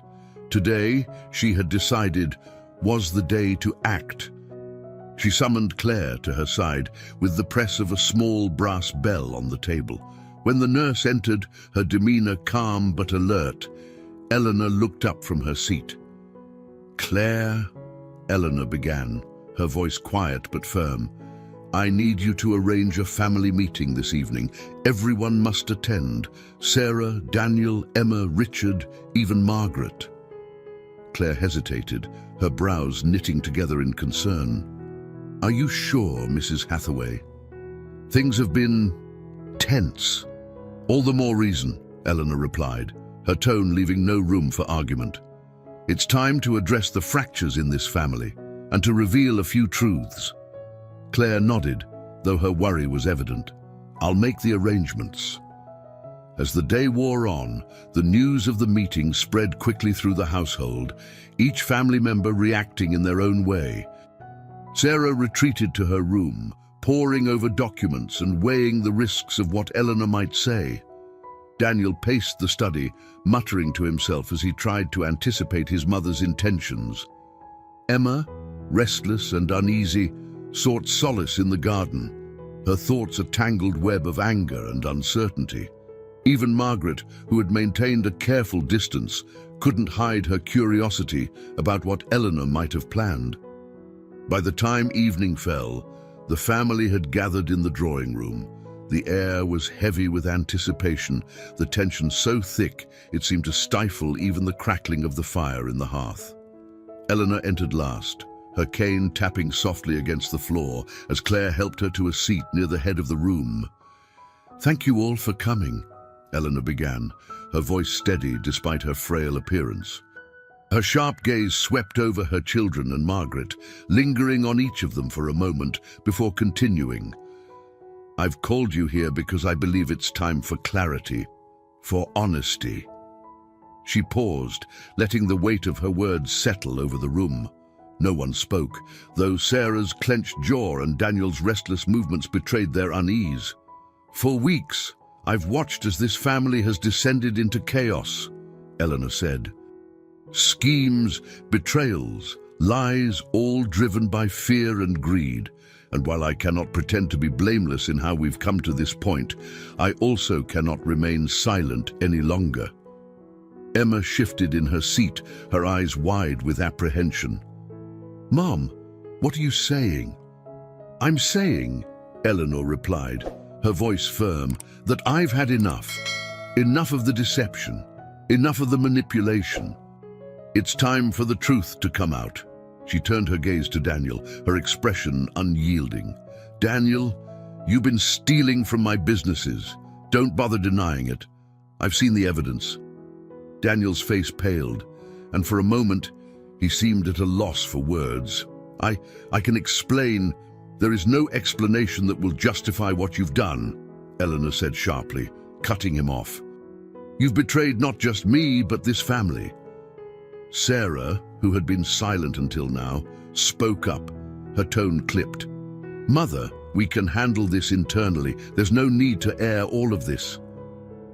Eleanor turned to her eldest daughter, her gaze piercing. "And you, Sarah, your constant need for control has blinded you to the damage you're causing.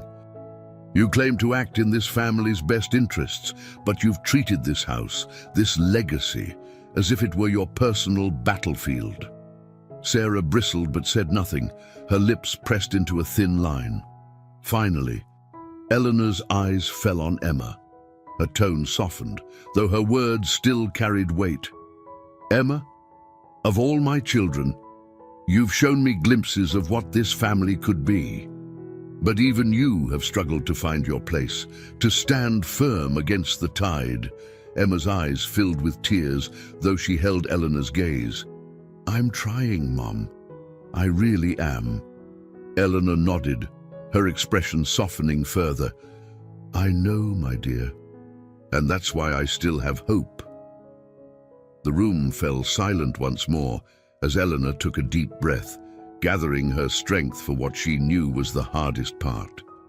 "I've decided to make changes to my will," she announced. "Not out of spite, but out of necessity. This family needs a wake-up call, and this is the only way I know to give it." The announcement landed like a thunderclap, each family member reacting in their own way. Sarah's face froze in a mask of controlled fury. Daniel's hands clenched into fists, and Emma's expression wavered between shock and relief. Margaret, ever the opportunist, simply leaned back in her chair, her eyes glittering with intrigue. "I will reveal the specifics when the time is right," Eleanor continued, "but know this, my decisions are final. I will not tolerate further deceit or division." She rose slowly, with Claire's help, her frailty more apparent now than ever. "This family has lost its way," she said, her voice trembling slightly, "but it is not beyond redemption. The choice to rebuild lies with each of you." With that, Eleanor left the room, her cane tapping softly against the floor as she disappeared down the hall. The silence she left behind was deafening, each family member consumed by their own thoughts, their own regrets, and their own fears. The atmosphere in the Hathaway estate grew heavy with the weight of Eleanor's announcement. As the night deepened, shadows from the flickering firelight danced across the walls of the drawing room where the family remained seated, each grappling with the implications of what had just transpired. The silence between them was brittle, punctuated only by the occasional crackle of the fire. Eleanor's words hung over them like an unrelenting storm cloud. Sarah was the first to break the silence. Her voice was sharp, laced with the measured calm of someone accustomed to negotiating deals under pressure. "This doesn't have to be as dire as it sounds," she began, though her knuckles whitened as she gripped the arm of her chair. "We can still salvage this, provided we work together." "Work together?" Emma snapped, her incredulity cutting through the room. "Since when have we ever worked together, Sarah? You've spent years undermining everyone around you.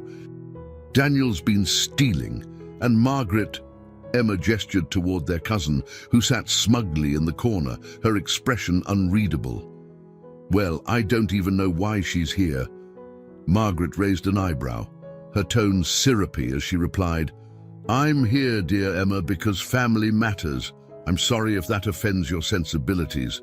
Emma stood abruptly, her chair scraping loudly against the floor. "You're here because you see an opportunity, just like everyone else.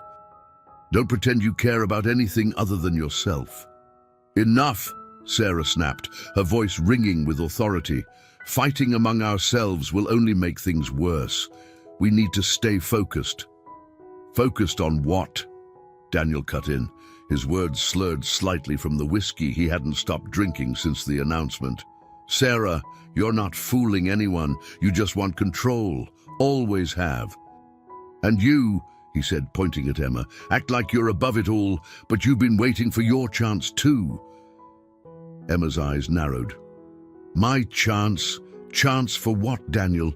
To scrape by while you and Sarah divvy up the spoils?" Margaret leaned forward, her voice low and cutting. "Perhaps we should all take a moment to reflect before this spirals further. The more we argue, the more vulnerable we make ourselves." Sarah turned to her, her gaze icy. "Don't pretend you're neutral in this, Margaret. You've been circling like a hawk since you arrived." Margaret smiled faintly, though the glint in her eyes betrayed her calm exterior. "I'm simply observing, Sarah. And right now, you're not making a very compelling case for leadership." The tension in the room boiled over, voices rising as accusations flew. It was Richard who finally intervened, his voice steady but firm as he spoke from the corner where he had been watching in silence. "Stop it," he said, his tone cutting through the chaos. "All of you. Don't you see what's happening? Grandma wanted us to hear this together for a reason. She's not trying to pit us against each other. We're doing that on our own." The room fell silent, his words a sobering reminder of what was at stake. Richard met each of their gazes in turn, his expression resolute. "If we don't figure this out, we'll lose more than just the estate. We'll lose the only thing we have left, each other." For a moment, no one spoke. The truth of Richard's words settled over them like a heavy blanket, smothering their anger but not their unease. Sarah cleared her throat, her voice softer now. "Richard's right. We've let this situation get the better of us." "Situation?" Emma repeated, her tone incredulous. "You mean the fact that Daniel's been stealing? Or that Margaret is circling like a vulture? Or maybe the part where you've been manipulating everyone since the day you became a lawyer?" Sarah flinched but didn't respond, her composure cracking slightly under Emma's accusations. Daniel, meanwhile, leaned back in his chair, a bitter laugh escaping him. "At least I'm honest about what I've done," he muttered. Margaret's smile widened, though she said nothing, content to let the others destroy one another. Richard sighed, rubbing his temples as he tried to quell the rising tide of frustration within himself. "I don't think Grandma's giving us a choice," Richard said finally, his voice weary but determined. "She's forcing us to face this, to face each other. Maybe it's time we listened." His words struck a chord, and for the first time that evening, the siblings fell quiet. Margaret shifted uncomfortably, sensing the shift in the room, while Sarah and Emma exchanged wary glances. Daniel stared into the fire, his expression unreadable. Upstairs, Eleanor sat in her study, her cane resting against the arm of her chair as she gazed out the window. Claire stood nearby, her expression a mix of concern and admiration. "You think they'll find a way through this?" Claire asked softly, Eleanor didn't turn, her gaze fixed on the darkened garden below. "I don't know," she admitted, "but I had to try. Sometimes, to rebuild, you have to let everything fall apart first." The room fell silent again, the weight of Eleanor's gamble pressing heavily on both women. Below, the fire in the drawing room flickered and danced, casting long shadows across the faces of a family teetering on the edge of redemption or ruin. The next morning, a somber quiet settled over the Hathaway estate, broken only by the muffled sounds of footsteps on the wooden floors. The family scattered throughout the house, each carrying the weight of their own thoughts after the stormy confrontation the night before. Eleanor's decision to force them into reckoning had left deep cracks in the fragile foundations they shared, and now, it seemed, everything teetered on the edge of collapse. Eleanor, sitting in her study with Claire nearby, gazed out the window at the overcast sky.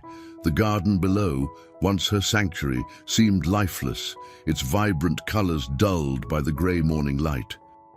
"Do you think they'll come to their senses, Claire?" Eleanor asked softly, her voice tinged with weariness. Claire hesitated, pouring tea into Eleanor's favorite porcelain cup. "They might, but it's not easy for people to face their worst selves. Mrs. Hathaway, sometimes it takes more than words." Eleanor nodded, a faint sigh escaping her lips. "Then perhaps I've done all I can." Downstairs, Emma sat alone in the sunroom, her sketchbook resting on her lap. The pages were blank. Her usually vivid imagination was clouded by the turmoil swirling in her mind. She'd always felt out of place in the Hathaway family, an artist among pragmatists, a dreamer among schemers. But now, as her siblings' flaws and betrayals were laid bare, she wondered if she had been blind to her own shortcomings. Richard entered the room quietly, his hands shoved into the pockets of his jeans. "You okay?" he asked, breaking the silence. Emma looked up, forcing a faint smile. "As okay as I can be, given the circumstances." Richard sat beside her, his expression serious. "Do you think Grandma's trying to punish us?" Emma shook her head. "No, I think she's trying to wake us up. But I don't know if we're capable of listening." Richard hesitated, then spoke with a conviction that belied his age. "I think you are. You've always been the one who cared the most, even if you didn't know how to show it." Emma blinked, taken aback by his words. Before she could respond, Sarah's voice echoed from the hallway. "Family meeting, now." In the drawing room, the family assembled once again, their unease palpable. Sarah stood at the center, her composure carefully maintained as she addressed them. "Mother's decision changes everything," she began, her voice measured. "And if we're going to navigate this, we need to approach it rationally." Daniel, sprawled in a chair with a drink in hand, snorted. "Rationally? That's rich, coming from you." Sarah ignored him, her gaze focused on Emma. "You've been quiet, Emma. Do you have anything to say?" Emma hesitated, her fingers tightening around the edges of her sketchbook. "What's the point? Every time I try to speak, I get dismissed." "You and Daniel have already decided how this will play out." Daniel raised his glass in mock agreement. "She's got a point." "Enough!" Sarah snapped, her patience fraying. "This isn't about sides. This is about saving what's left of this family." "And who decided you were the one to save it?" Emma shot back, her voice rising. Margaret, who had been watching silently from the corner, finally spoke. "Perhaps it's time we stop pretending that anyone here has the moral high ground. Sarah wants control, Daniel wants money, Emma wants validation, and she smiled faintly, "I just want to see how this plays out." Her words cut through the room like a blade, leaving a stunned silence in their wake. Sarah opened her mouth to respond, but Richard interrupted, his voice firm. "You're all missing the point. he said. "Grandma's not doing this to punish us or test us. She's doing it because she's scared of what we've become." The room fell silent again, his words sinking in. Sarah looked away, her jaw tightening. Daniel stared into his drink, while Emma's gaze dropped to her lap. Even Margaret seemed momentarily at a loss for words. Richard stepped forward, his voice softer now. "If we don't figure this out, we'll lose her. And maybe that's what she's trying to show us, that if we don't change, we'll lose each other too." Upstairs, Eleanor sat in her armchair, listening to the faint sounds of their conversation below. Claire stood beside her, her hands clasped tightly in front of her. "They're talking," Claire said quietly.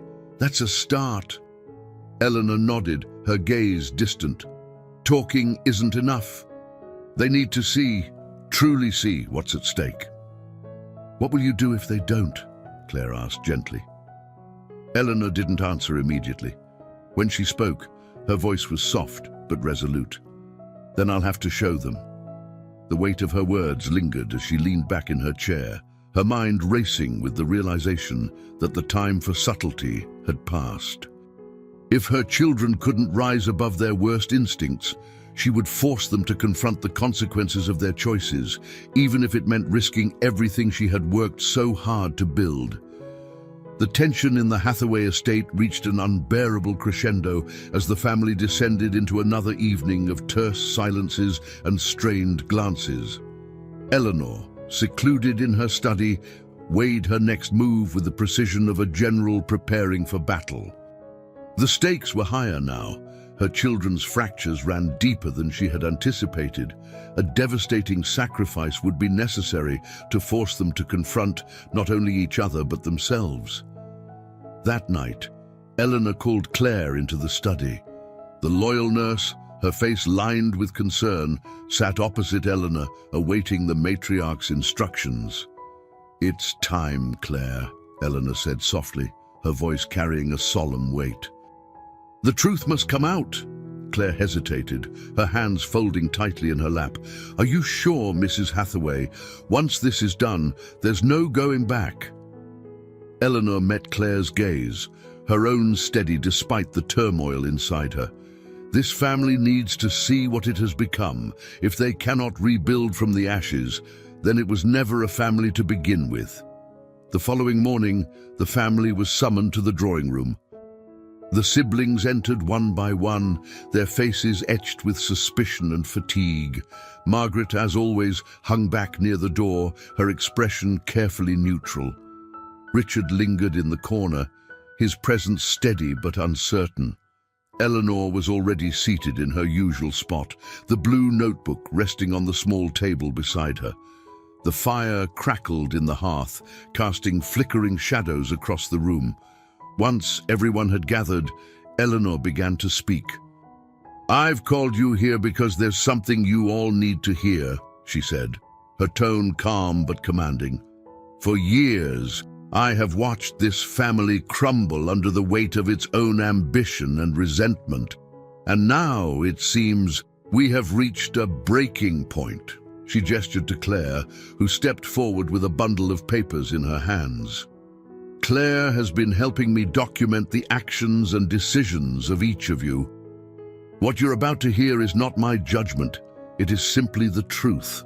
The room grew deathly quiet as Claire began to read. She started with Sarah, recounting her secret attempts to secure power of attorney and her behind-the-scenes maneuvering to gain control of the estate. Sarah's face remained stoic, though her clenched fists betrayed her tension. Next came Daniel.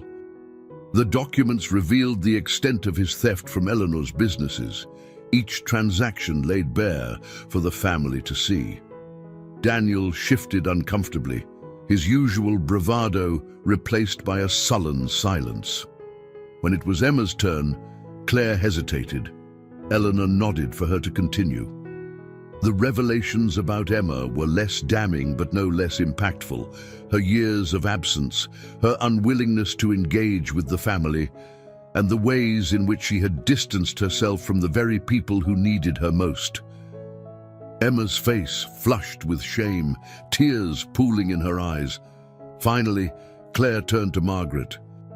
The documents detailed her opportunistic behavior, her attempts to position herself as a beneficiary of Eleanor's wealth, despite her tenuous connection to the family. Margaret's mask of composure cracked, her lips tightening as she realized the extent of Eleanor's awareness. When Claire finished, the silence that followed was suffocating. Each family member avoided the other's eyes, the weight of their collective failings pressing down on them like a physical force. Eleanor leaned forward, her gaze piercing. "This is what we've become," she said quietly, "a family driven by greed, mistrust, and self-interest. Do you see now why I had to act? Do you see what we are at risk of losing?" Emma was the first to speak, her voice trembling. "Mom, I'm sorry. For everything. I didn't realize how much I'd let you down." Eleanor's expression softened, though she remained composed. "It's not me you've let down, Emma. It's yourself." Sarah, her composure finally breaking, turned to Eleanor. "Mother, I only wanted to protect the family. I didn't mean for it to become this." "And yet it has," Eleanor replied, her voice tinged with sadness. "Intentions mean nothing if the actions they drive cause harm." Daniel, for once, said nothing. He stared into the fire, his jaw clenched, the weight of his guilt evident in the set of his shoulders. Margaret, too, remained silent, her usual confidence replaced by unease. Eleanor took a deep breath, her hands resting on the arms of her chair. "I've rewritten my will," she announced, her voice firm. "And the changes reflect not only what you've done, but what I believe you are capable of becoming. This family is at a crossroads. Whether we heal or destroy each other from here is entirely up to you." The room erupted into hushed murmurs and furtive glances. Each person processed the announcement in their own way, their minds racing with the implications. Richard, standing quietly in the corner, finally stepped forward. "Grandma," he said, his voice steady, "do you still believe we can fix this?" Eleanor met his gaze, her eyes glistening. "I do, but only if each of you is willing to make sacrifices of your own." With those words, she rose slowly, leaning on Claire for support. "I've done what I can. The rest is up to you." As she left the room, the firelight casting her shadow across the walls, the family was left to grapple with the enormity of her sacrifice and the daunting task of rebuilding what had been broken. The days following Eleanor's announcement were a quiet storm of reflection and unease. The once bustling and tense halls of the Hathaway estate seemed muted as each member of the family retreated into their own corners, grappling with the truths Eleanor had laid bare. The blue notebook, now synonymous with revelations, remained on Eleanor's desk, a silent reminder of her unflinching assessment of her family's flaws. Eleanor, however, was not immune to the weight of what had transpired. She spent her mornings in the study, staring out at the grey skies that stretched over the garden, her tea untouched on the small side table. Claire, ever the watchful confidant, lingered nearby, though she offered no words unless Eleanor spoke first.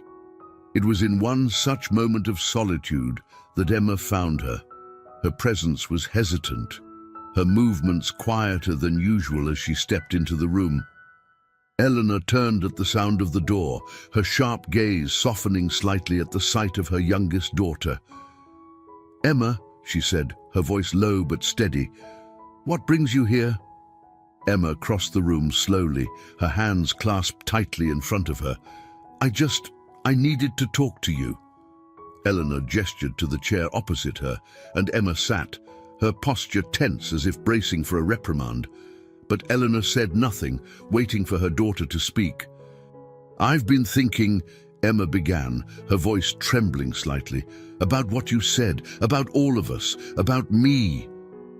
Eleanor's expression remained neutral, though her eyes held a glimmer of curiosity. "And what have you concluded?" Emma looked down at her hands, her fingers fidgeting with the hem of her sweater. "I've been running away from the family, from responsibility, from everything. And I think I've been scared. Scared that I'd never measure up to Sarah or Daniel, scared that I didn't belong." Eleanor leaned forward slightly, her gaze intent. And now, Emma met her mother's eyes, her own filled with determination. "Now, I want to be better. I want to try. Not for the inheritance or the estate, but for you, for us." For a moment, Eleanor said nothing, her expression inscrutable. Then she nodded slowly. "It takes courage to face yourself, Emma. More than most people realize." Emma smiled faintly, the tension in her shoulders easing. "I just hope it's not too late." Elsewhere in the house, Sarah sat in the library, a stack of documents spread out before her. Her usual precision was absent. The papers were scattered haphazardly, her pen lying untouched beside them. She stared out the window, her thoughts far from the legal jargon that filled the pages. Daniel entered without knocking, his hands shoved into the pockets of his jeans. "You look lost," he said, his tone devoid of its usual sarcasm. Sarah sighed, leaning back in her chair. "Maybe I am. For the first time in years, I don't know what the next move is." Daniel smirked faintly, though there was no malice in it. "Welcome to the club." Sarah glanced at him, her expression softening. "Have you thought about what she said? About what we've done?" Daniel shrugged, though his usual bravado seemed diminished. "I've thought about it. Doesn't change the fact that I screwed up." "Maybe it doesn't," Sarah replied. "But acknowledging it is a start." Daniel sank into the chair opposite her, his gaze distant. "You think we can fix this?" "I don't know," Sarah admitted, "but I think we have to try. For her." That evening, the family gathered once again, this time without Eleanor's prompting. They met in the sitting room, their expressions a mixture of apprehension and resolve. Richard, as always, lingered near the edge of the group, his quiet presence grounding them. Emma was the first to speak. "I think we've all made mistakes, and I think Mom's right. We've let those mistakes define us." Sarah nodded, her gaze steady. "But we can choose differently. We can change." Daniel, uncharacteristically quiet, looked down at his hands. "I'm not sure I know how." "We figure it out," Richard said, his voice calm but firm. "Together." For the first time in weeks, a sense of unity began to emerge among them. The road ahead was uncertain, the fractures between them far from healed. But in that moment, there was a flicker of hope, a chance to rebuild what had been broken. Upstairs, Eleanor sat in her armchair, her hands resting on the arms as she gazed out at the moonlit garden. Claire stood nearby, her expression unreadable. "They're talking," Claire said softly. "It's a start." Eleanor nodded, a faint smile tugging at her lips. "A start is all I ever wanted." The morning broke with a pale sun creeping over the sprawling grounds of the Hathaway estate, casting long shadows across the frost-laden grass. Inside the house, a hushed tension lingered, its occupants still reeling from Eleanor's revelations and the mirror she had held to their fractured relationships. Yet, the air carried an unspoken resolve. Something had shifted. Eleanor sat at the head of the dining table, her hands folded neatly before her. Claire stood nearby, her presence steady as always, though she carried an unusual air of anticipation. The blue notebook sat untouched beside Eleanor, a symbol of all the truths it had forced into the open. "I've decided to meet with each of them," Eleanor said, breaking the silence. Her voice, though soft, carried the weight of finality. "One by one, I need to know if there's still something worth salvaging." Claire hesitated, her gaze searching Eleanor's face. "Are you certain they're all still fragile?" Eleanor's lips curved into a faint smile. "Fragile, yes. But perhaps that's what makes them open to change. The first meeting was with Sarah. Eleanor had requested that she join her in the study, the room where so much of her life's work had been planned and executed. Sarah entered with her usual composure, though there was a hint of hesitation in her stride. "Mother," Sarah began, taking a seat opposite Eleanor. "You wanted to see me?" Eleanor studied her eldest daughter, noting the tension in her shoulders, the fine lines of weariness etched into her face. "Yes, Sarah, I wanted to speak with you about what comes next." Sarah's jaw tightened, but she nodded. "I understand that my actions, my decisions, haven't always been what you wanted, but everything I've done has been for the family." Eleanor leaned forward slightly, her gaze unwavering. "Have you asked yourself, Sarah, if the family wanted what you've been offering, or if it was only what you thought best?" The question caught Sarah off guard, her carefully constructed defenses faltering. I don't know," she admitted after a moment. "I suppose I never thought to ask."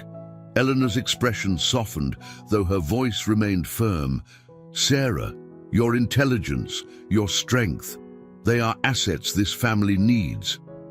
But they mean nothing if they aren't tempered with humility and compassion. The kind of leadership we need now is not about control, it's about trust." Sarah looked down at her hands, her fingers twisting the thin gold band on her right ring finger. "I don't know if I can change, Mother." "You can," Eleanor said simply, "if you choose to." Next was Daniel. He arrived at the study with none of his usual bravado, his movements hesitant as he approached Eleanor's desk. She motioned for him to sit, and he did so, his gaze avoiding hers. "Daniel," Eleanor began, her tone steady but not unkind, "you've made mistakes, but you already know that." Daniel nodded, his shoulders slumping.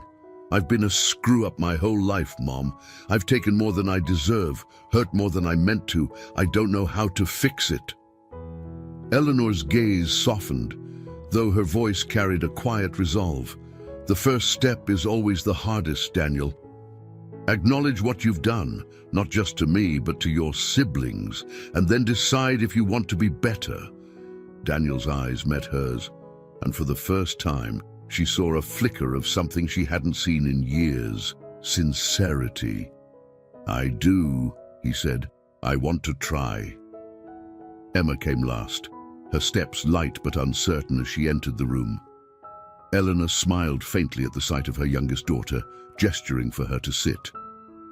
"Emma," Eleanor said gently, "I know you've struggled to find your place in this family, to feel like you belong." Emma nodded, her eyes glistening. "I've always felt like the odd one out, like I was never enough." Eleanor reached across the desk, placing her hand over Emma's. "You've always been enough, Emma. Your kindness, your creativity, they are the heart of this family, but you must believe in yourself as much as I do." Emma's tears spilled over, and she nodded. "I'll try, Mom." By evening, the family gathered once more in the drawing room at Eleanor's request. The fire crackled in the hearth, its warmth a contrast to the chill of the winter evening outside. Eleanor stood before them, her cane steadying her as she addressed the room. "I have spoken with each of you," she began, her voice calm but commanding. "And I have seen something I feared was lost: hope." Her gaze swept over her children and Margaret, lingering on each of them in turn. "The decisions I've made about the estate, about my legacy, were not meant to punish you. They were meant to remind you of what truly matters. This family has endured much, but we are still standing. That means there is still time to rebuild." Eleanor paused, letting her words settle. "The choice is yours now. To let go of resentment, to forgive, to move forward together. I will not make that choice for you." As Eleanor sat down, a heavy silence filled the room, but it was Richard who spoke first, his voice steady and sure. "We'll make it work, Grandma, for you, for all of us." The room remained quiet, but the flicker of unity that had begun to grow among them was unmistakable. Eleanor leaned back in her chair, a small, satisfied smile playing on her lips. For the first time in years, she felt a glimmer of peace. The morning after Eleanor's heartfelt plea dawned crisp and bright, the sunlight pouring into the Hathaway estate with a rare warmth that seemed to mirror the tentative peace within its walls. Though the house was quieter than it had been in weeks, the silence was no longer oppressive. It was contemplative, as though the family was holding its breath, unsure of what might come next. Eleanor, seated in her study as always, gazed out the window at the frost-dusted garden. Her blue notebook lay closed on the desk beside her, its pages no longer a source of turmoil, but a testament to what had been endured. Claire entered the room quietly, carrying a tray with Eleanor's tea. "They're different this morning," Claire said softly, setting the tray down. "Calmer. Reflective." Eleanor turned to her, her lips curving into a faint smile. "It's amazing, isn't it? The clarity that comes after a storm." Claire nodded, though her expression remained cautious. "Do you think it will last?" Eleanor sighed, her gaze drifting back to the window. "I don't know. But I believe they've begun to see each other, not as rivals or obstacles, but as family. That's all I ever wanted." Downstairs, the siblings moved through the house with an air of unspoken understanding. Sarah, usually the first to isolate herself in moments of uncertainty, lingered in the kitchen, making coffee as though it were a peace offering. Emma entered quietly, her sketchbook tucked under one arm. "Morning," Emma said, her voice tentative. Sarah glanced at her, offering a small smile. "Morning?" Emma hesitated, then moved to pour herself a cup of coffee. "I was thinking," she began, her words slow and careful, "about what Mom said." "About rebuilding," Sarah nodded, her fingers tightening slightly around her mug. "Me too." They stood in silence for a moment before Sarah spoke again, her voice softer now. "I've always envied you, your freedom, the way you see the world." Emma blinked, caught off guard. "You envied me." Sarah's smile was faint, but genuine. "Yes, you've always had something I couldn't grasp, an ability to dream beyond what's in front of you. I've spent my whole life trying to control everything, and I think I lost sight of what really matters." Emma didn't respond immediately, her heart swelling with a mixture of gratitude and regret. Finally, she reached out, placing a hand on her sister's arm. "We've both made mistakes, but maybe it's not too late to fix them." Sarah met her gaze, her smile growing. "Maybe not." In the library, Daniel sat with Richard, the two of them sharing a rare moment of quiet camaraderie. Richard, with his usual thoughtfulness, was flipping through one of Eleanor's old photo albums, the pages filled with snapshots of their family in happier times. "Hard to believe we were ever that close," Daniel said, his voice tinged with regret. Richard glanced at him, his expression thoughtful. "We can be again," Daniel laughed softly, though there was little humor in it. "You make it sound so easy." "It's not," Richard admitted, "but it's possible, if you're willing to try." Daniel leaned back in his chair, his gaze fixed on the photo album. "You're a lot like her, Grandma," Richard's brow furrowed. "I don't know about that." Daniel shook his head. "You are. You see things the rest of us miss. And you're not afraid to call us out when we're being idiots." Richard smiled faintly, though his eyes were serious. "You're not an idiot, Uncle Daniel. You just forgot what's important." The words, simple yet profound, settled over Daniel like a balm. For the first time in years, he allowed himself to hope that he could be more than his mistakes. By afternoon, the family gathered in the sitting room at Richard's suggestion. The fire crackled in the hearth, its warmth a welcome reprieve from the chill outside. Eleanor joined them, her presence quiet but commanding as she took her usual seat near the fire. It was Emma who spoke first, her voice steady but emotional. "We've been talking, Mom, about everything, and we want to do better for you, for each other." Sarah nodded, her expression sincere. "You were right about us, about how far we've fallen. But we've realized that it's not too late to change." Daniel, uncharacteristically subdued, added, "I know I've made mistakes, more than my share, but I'm ready to make things right." Eleanor listened quietly, her heart swelling with a mix of pride and relief. She had spent so long fearing that her family was beyond repair, and now, in their eyes, she saw something she hadn't dared to hope for: unity. "You've made me proud," she said finally, her voice thick with emotion. "Not because you've promised to change, but because you've begun to see each other as I see you, as a family." The room fell silent, the weight of Eleanor's words settling over them.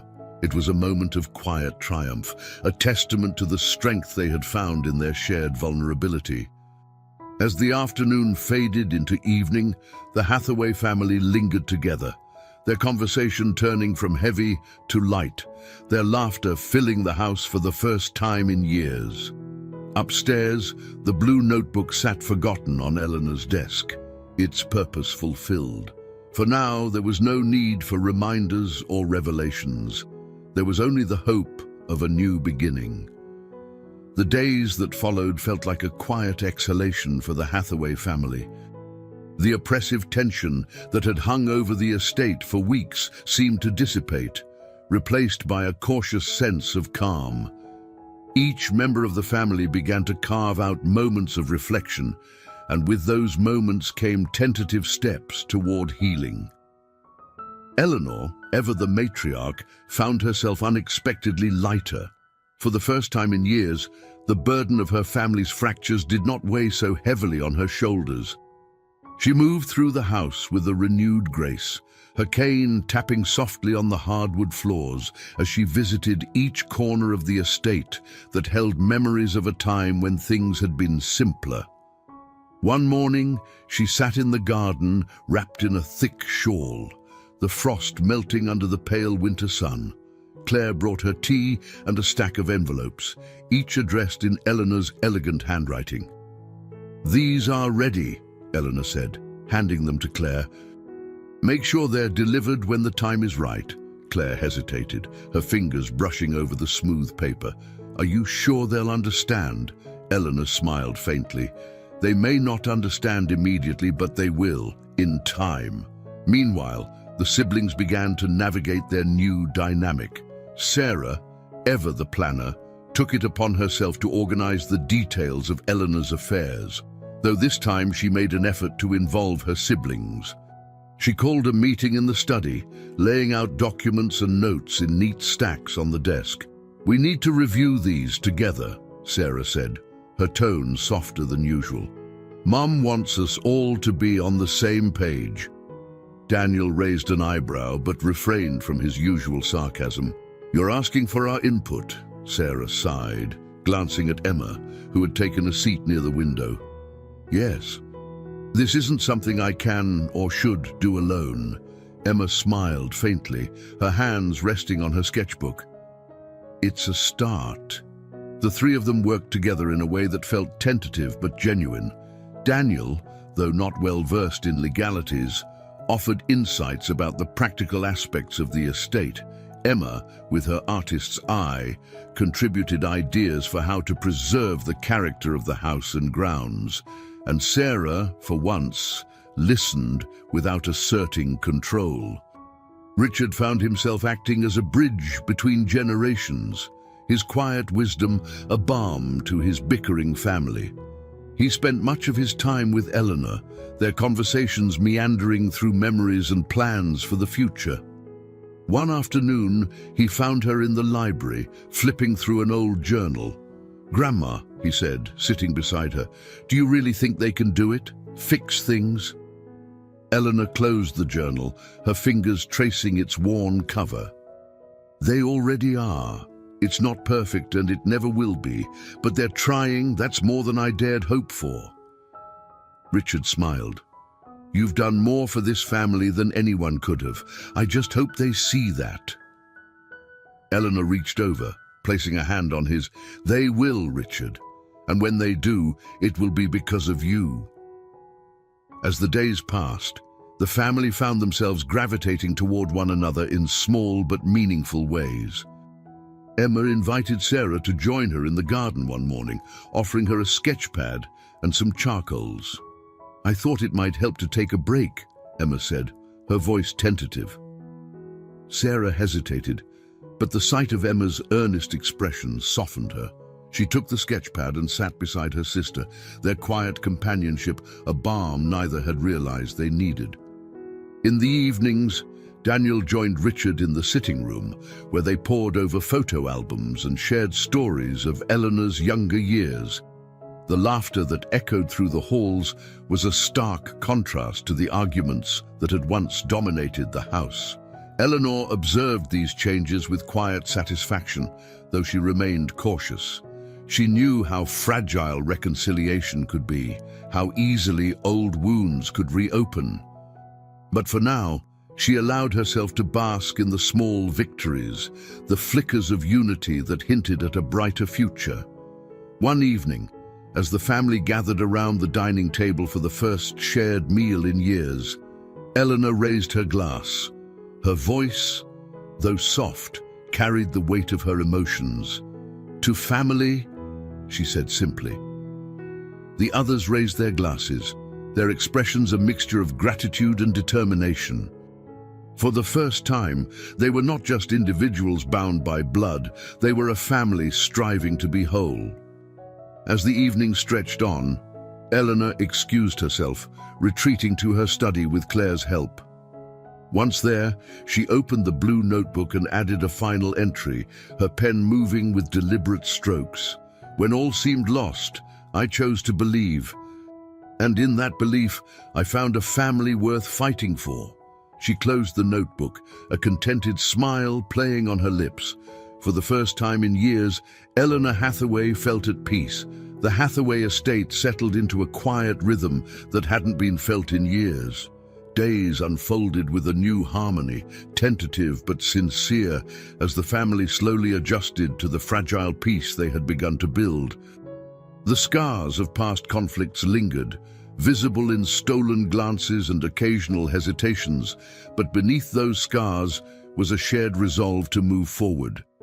Eleanor observed these changes with a quiet satisfaction. Each morning, she took to the garden with Claire's assistance, sitting beneath the sprawling oak tree that had stood on the property for generations. It was here that she had shared moments of joy and sorrow with her late husband, where she had watched her children play as they grew, and where she now reflected on the legacy she hoped to leave behind. One crisp afternoon, Sarah joined her in the garden. She approached hesitantly, holding a steaming mug of tea in one hand and a thick book in the other.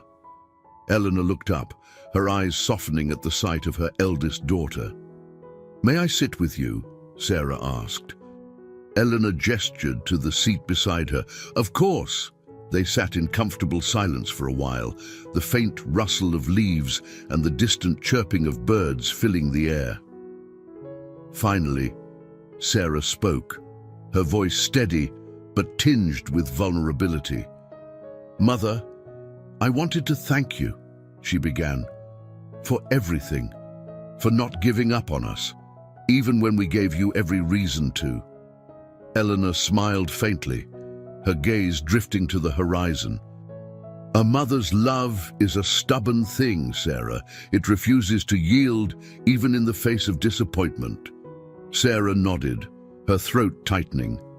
"I've made so many mistakes, but I want you to know that I'm trying to be better." Eleanor reached over, placing a hand on Sarah's. "I see that, and I'm proud of you." Inside the house, Daniel and Emma worked together in the sitting room, sorting through old family photographs that had been tucked away for years. The air between them was lighter than it had been in decades, the sharp edges of their sibling rivalry dulled by time and reflection. "Look at this one," Emma said, holding up a photo of a young Daniel standing triumphantly beside a snowman that was nearly twice his size. "You were so proud of that thing. I remember you wouldn't let anyone else touch it," Daniel chuckled, shaking his head. "And then it melted 2 days later, and I cried like it was the end of the world." Emma laughed, her eyes sparkling with the warmth of shared memories. "You were always so dramatic." "Still am," Daniel admitted with a grin. He glanced at Emma, his expression softening. "Thanks for doing this with me. It's been nice." Emma nodded, her smile fading slightly. "It has. I just wish we'd done it sooner." "Well," Daniel said, his tone uncharacteristically serious, "better late than never." Richard, ever the observer, watched these moments of connection unfold with a quiet pride. He had always been the family's anchor, the one who saw potential for reconciliation even when the others couldn't. Now, as he stood in the doorway of the sitting room, watching his aunts and uncles laugh over old memories, he felt a glimmer of hope for the future. Later that evening, as the family gathered for dinner, Eleanor surprised them by joining the table. It was a rare occurrence in recent years, her health often keeping her confined to her study or bedroom. But tonight, she seemed energized, her presence filling the room with warmth. The meal was simple but hearty, the conversation flowing with an ease that had once seemed impossible. Richard shared a story about his university days, eliciting laughter from Daniel and Sarah.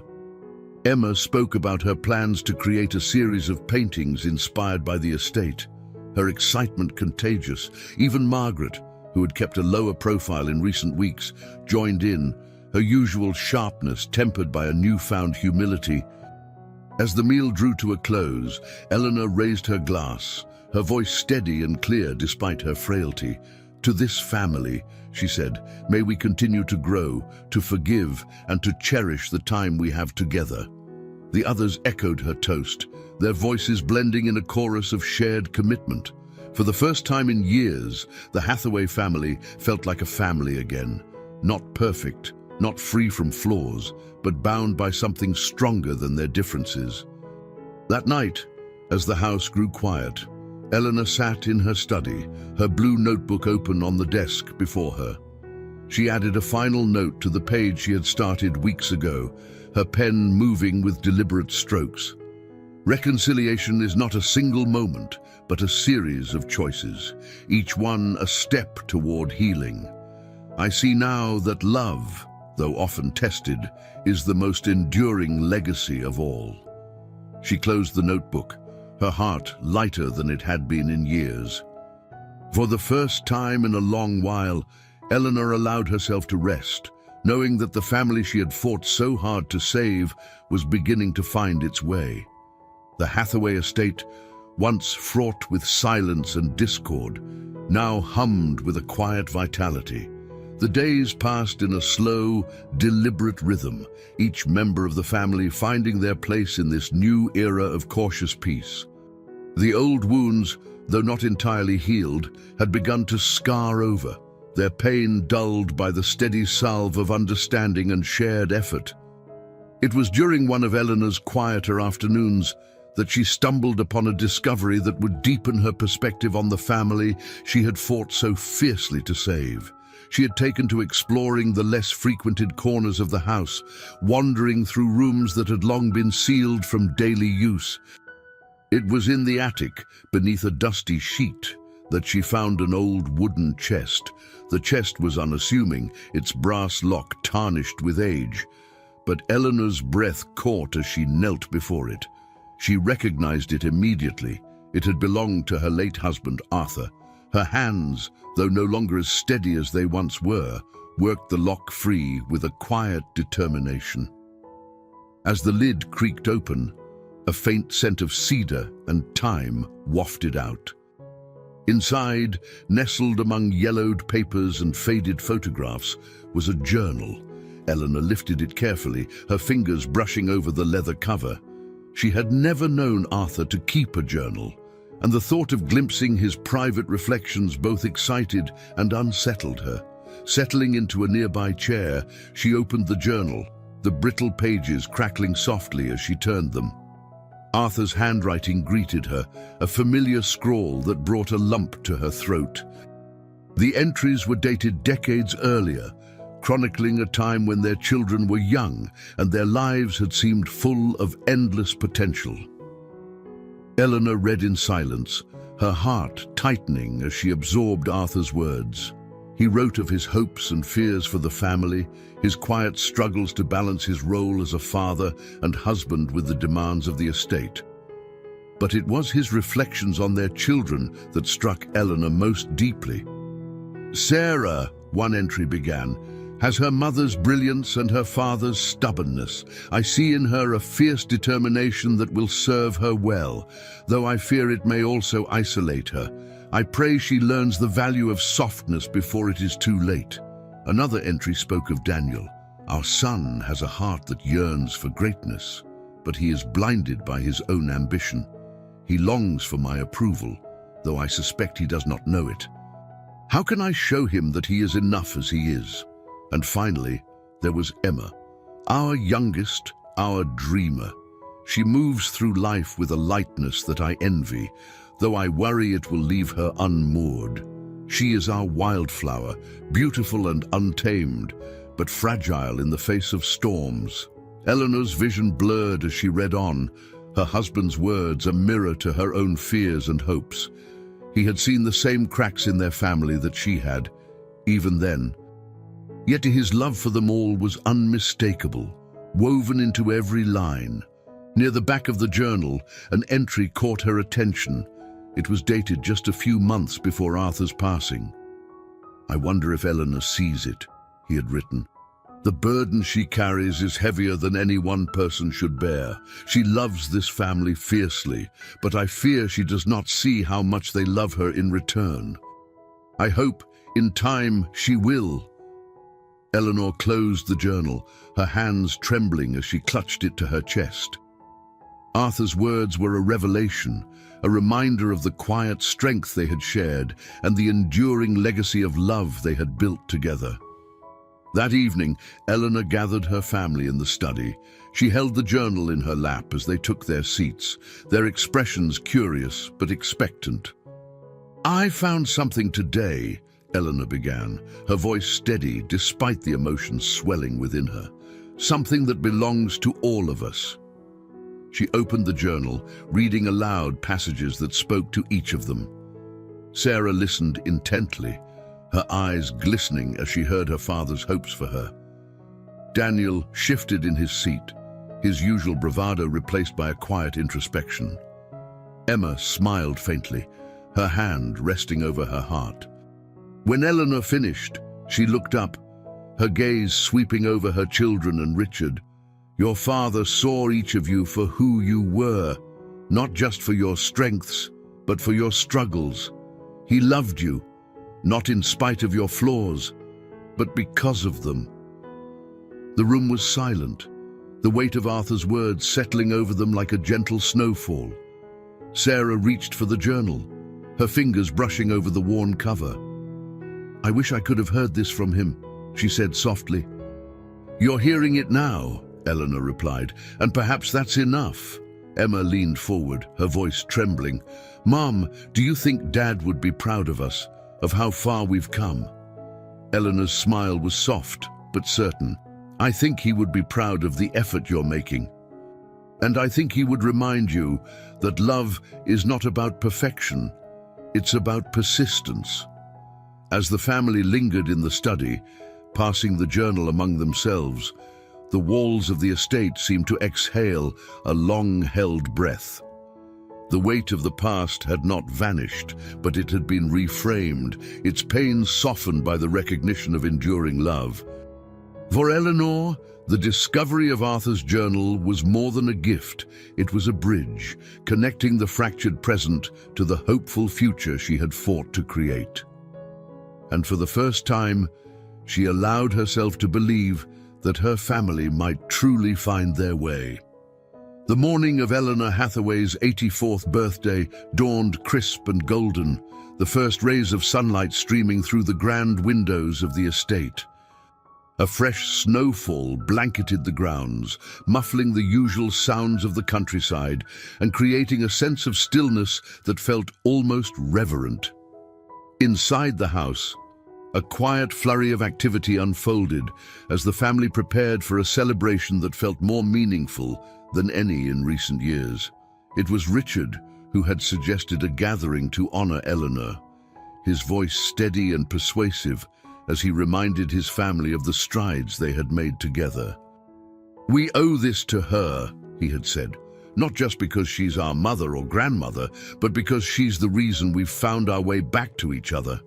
Eleanor sat in her study that morning, her shawl draped loosely over her shoulders. She had risen earlier than usual, her mind restless with thoughts of the day ahead. A faint knock at the door pulled her from her reverie, and she smiled as Claire entered with a tray of tea and toast. "Happy birthday, Mrs. Hathaway," Claire said warmly, setting the tray down on the small table beside her chair. Eleanor chuckled softly. "Another year older, and perhaps a little wiser." Claire smiled. "You've earned every bit of it." As she sipped her tea, Eleanor allowed herself a moment of quiet reflection. The events of the past months played through her mind like a series of vignettes, painful confrontations, tentative reconciliations, and moments of profound clarity. And through it all, she had held to the hope that her family could heal, that they could find a way to move forward together. Today, she realized, felt like a culmination of that hope. Downstairs, the dining room had been transformed into a space of understated elegance. Emma had taken charge of the decorations, her artistic touch evident in the delicate arrangements of flowers and candles that adorned the table. Sarah, ever practical, had ensured the menu was impeccable, while Daniel, to everyone's surprise, had volunteered to handle the music. As the family gathered in the room, their laughter and conversation filled the space with a warmth that had been absent for far too long. When Eleanor entered, leaning lightly on her cane, the room fell silent. All eyes turned to her, their expressions a mixture of admiration and affection. "Happy birthday, Mom," Sarah said, stepping forward to embrace her. Eleanor smiled, her gaze sweeping over her children and grandchildren. "Thank you. It's a joy to have you all here." Richard, standing near the head of the table, raised a glass. "To Grandma," he said, his voice steady and clear. "For her strength, her wisdom, and her love, things that have brought us all back to where we belong." The toast was met with a chorus of agreement, the clinking of glasses filling the room. Eleanor's heart swelled as she watched her family, the unity among them no longer fragile but genuine. As the meal unfolded, the atmosphere was one of celebration and reflection. Stories were shared, laughter came easily, and the barriers that had once divided them felt like distant memories. Even Margaret, whose sharp edges had softened in recent weeks, contributed to the lively conversation. Toward the end of the meal, Richard stood once more, a wrapped package in his hands. "We have something for you, Grandma," he said, his smile broad but tinged with emotion. "From all of us." He handed her the package, and Eleanor unwrapped it carefully. Inside was a painting, a stunning portrait of the estate, its grandeur captured with remarkable detail and warmth. But it was more than a simple depiction of the house. It was imbued with the spirit of the family, from the light in the windows to the faint silhouettes of figures in the garden. "It's beautiful," Eleanor said, her voice trembling. "Who?" Emma smiled, her cheeks flushing slightly. "It was my idea, but we all contributed. It's a symbol of everything we've been through and everything we still have." Eleanor's eyes glistened with tears as she gazed at the painting. "Thank you," she said, her voice thick with emotion. "This means more to me than you could ever know." That evening, As the celebration wound down and the family lingered in the sitting room, Eleanor found herself alone for a moment. She sat by the fire, the painting resting on a nearby table, her thoughts turning to Arthur and the journal she had found in the attic. "I think you'd be proud of them," she murmured softly, her words meant for the man she had loved and missed for so many years. "Of us." As if in answer, a sense of peace washed over her, the warmth of the fire mirroring the contentment in her heart. The house that had once felt so heavy with discord now felt alive, its walls resonating with laughter and love. When Richard joined her a moment later, he sat in silence for a while before speaking. "Grandma, do you think we'll be okay? All of us?" Eleanor turned to him, her smile serene. "I think you already are." As the fire crackled and the evening deepened, Eleanor Hathaway felt a quiet triumph settle within her. She had fought for her family, and they had found their way. Her legacy, she realized, was not in the wealth she had built or the estate she had maintained, but in the love that would endure long after she was gone. And in that, she found her greatest joy. I hope you enjoyed today's story. Subscribe to the channel so you don't miss more stories like this. Leave a like and comment below what you thought of the story. See you in the next video.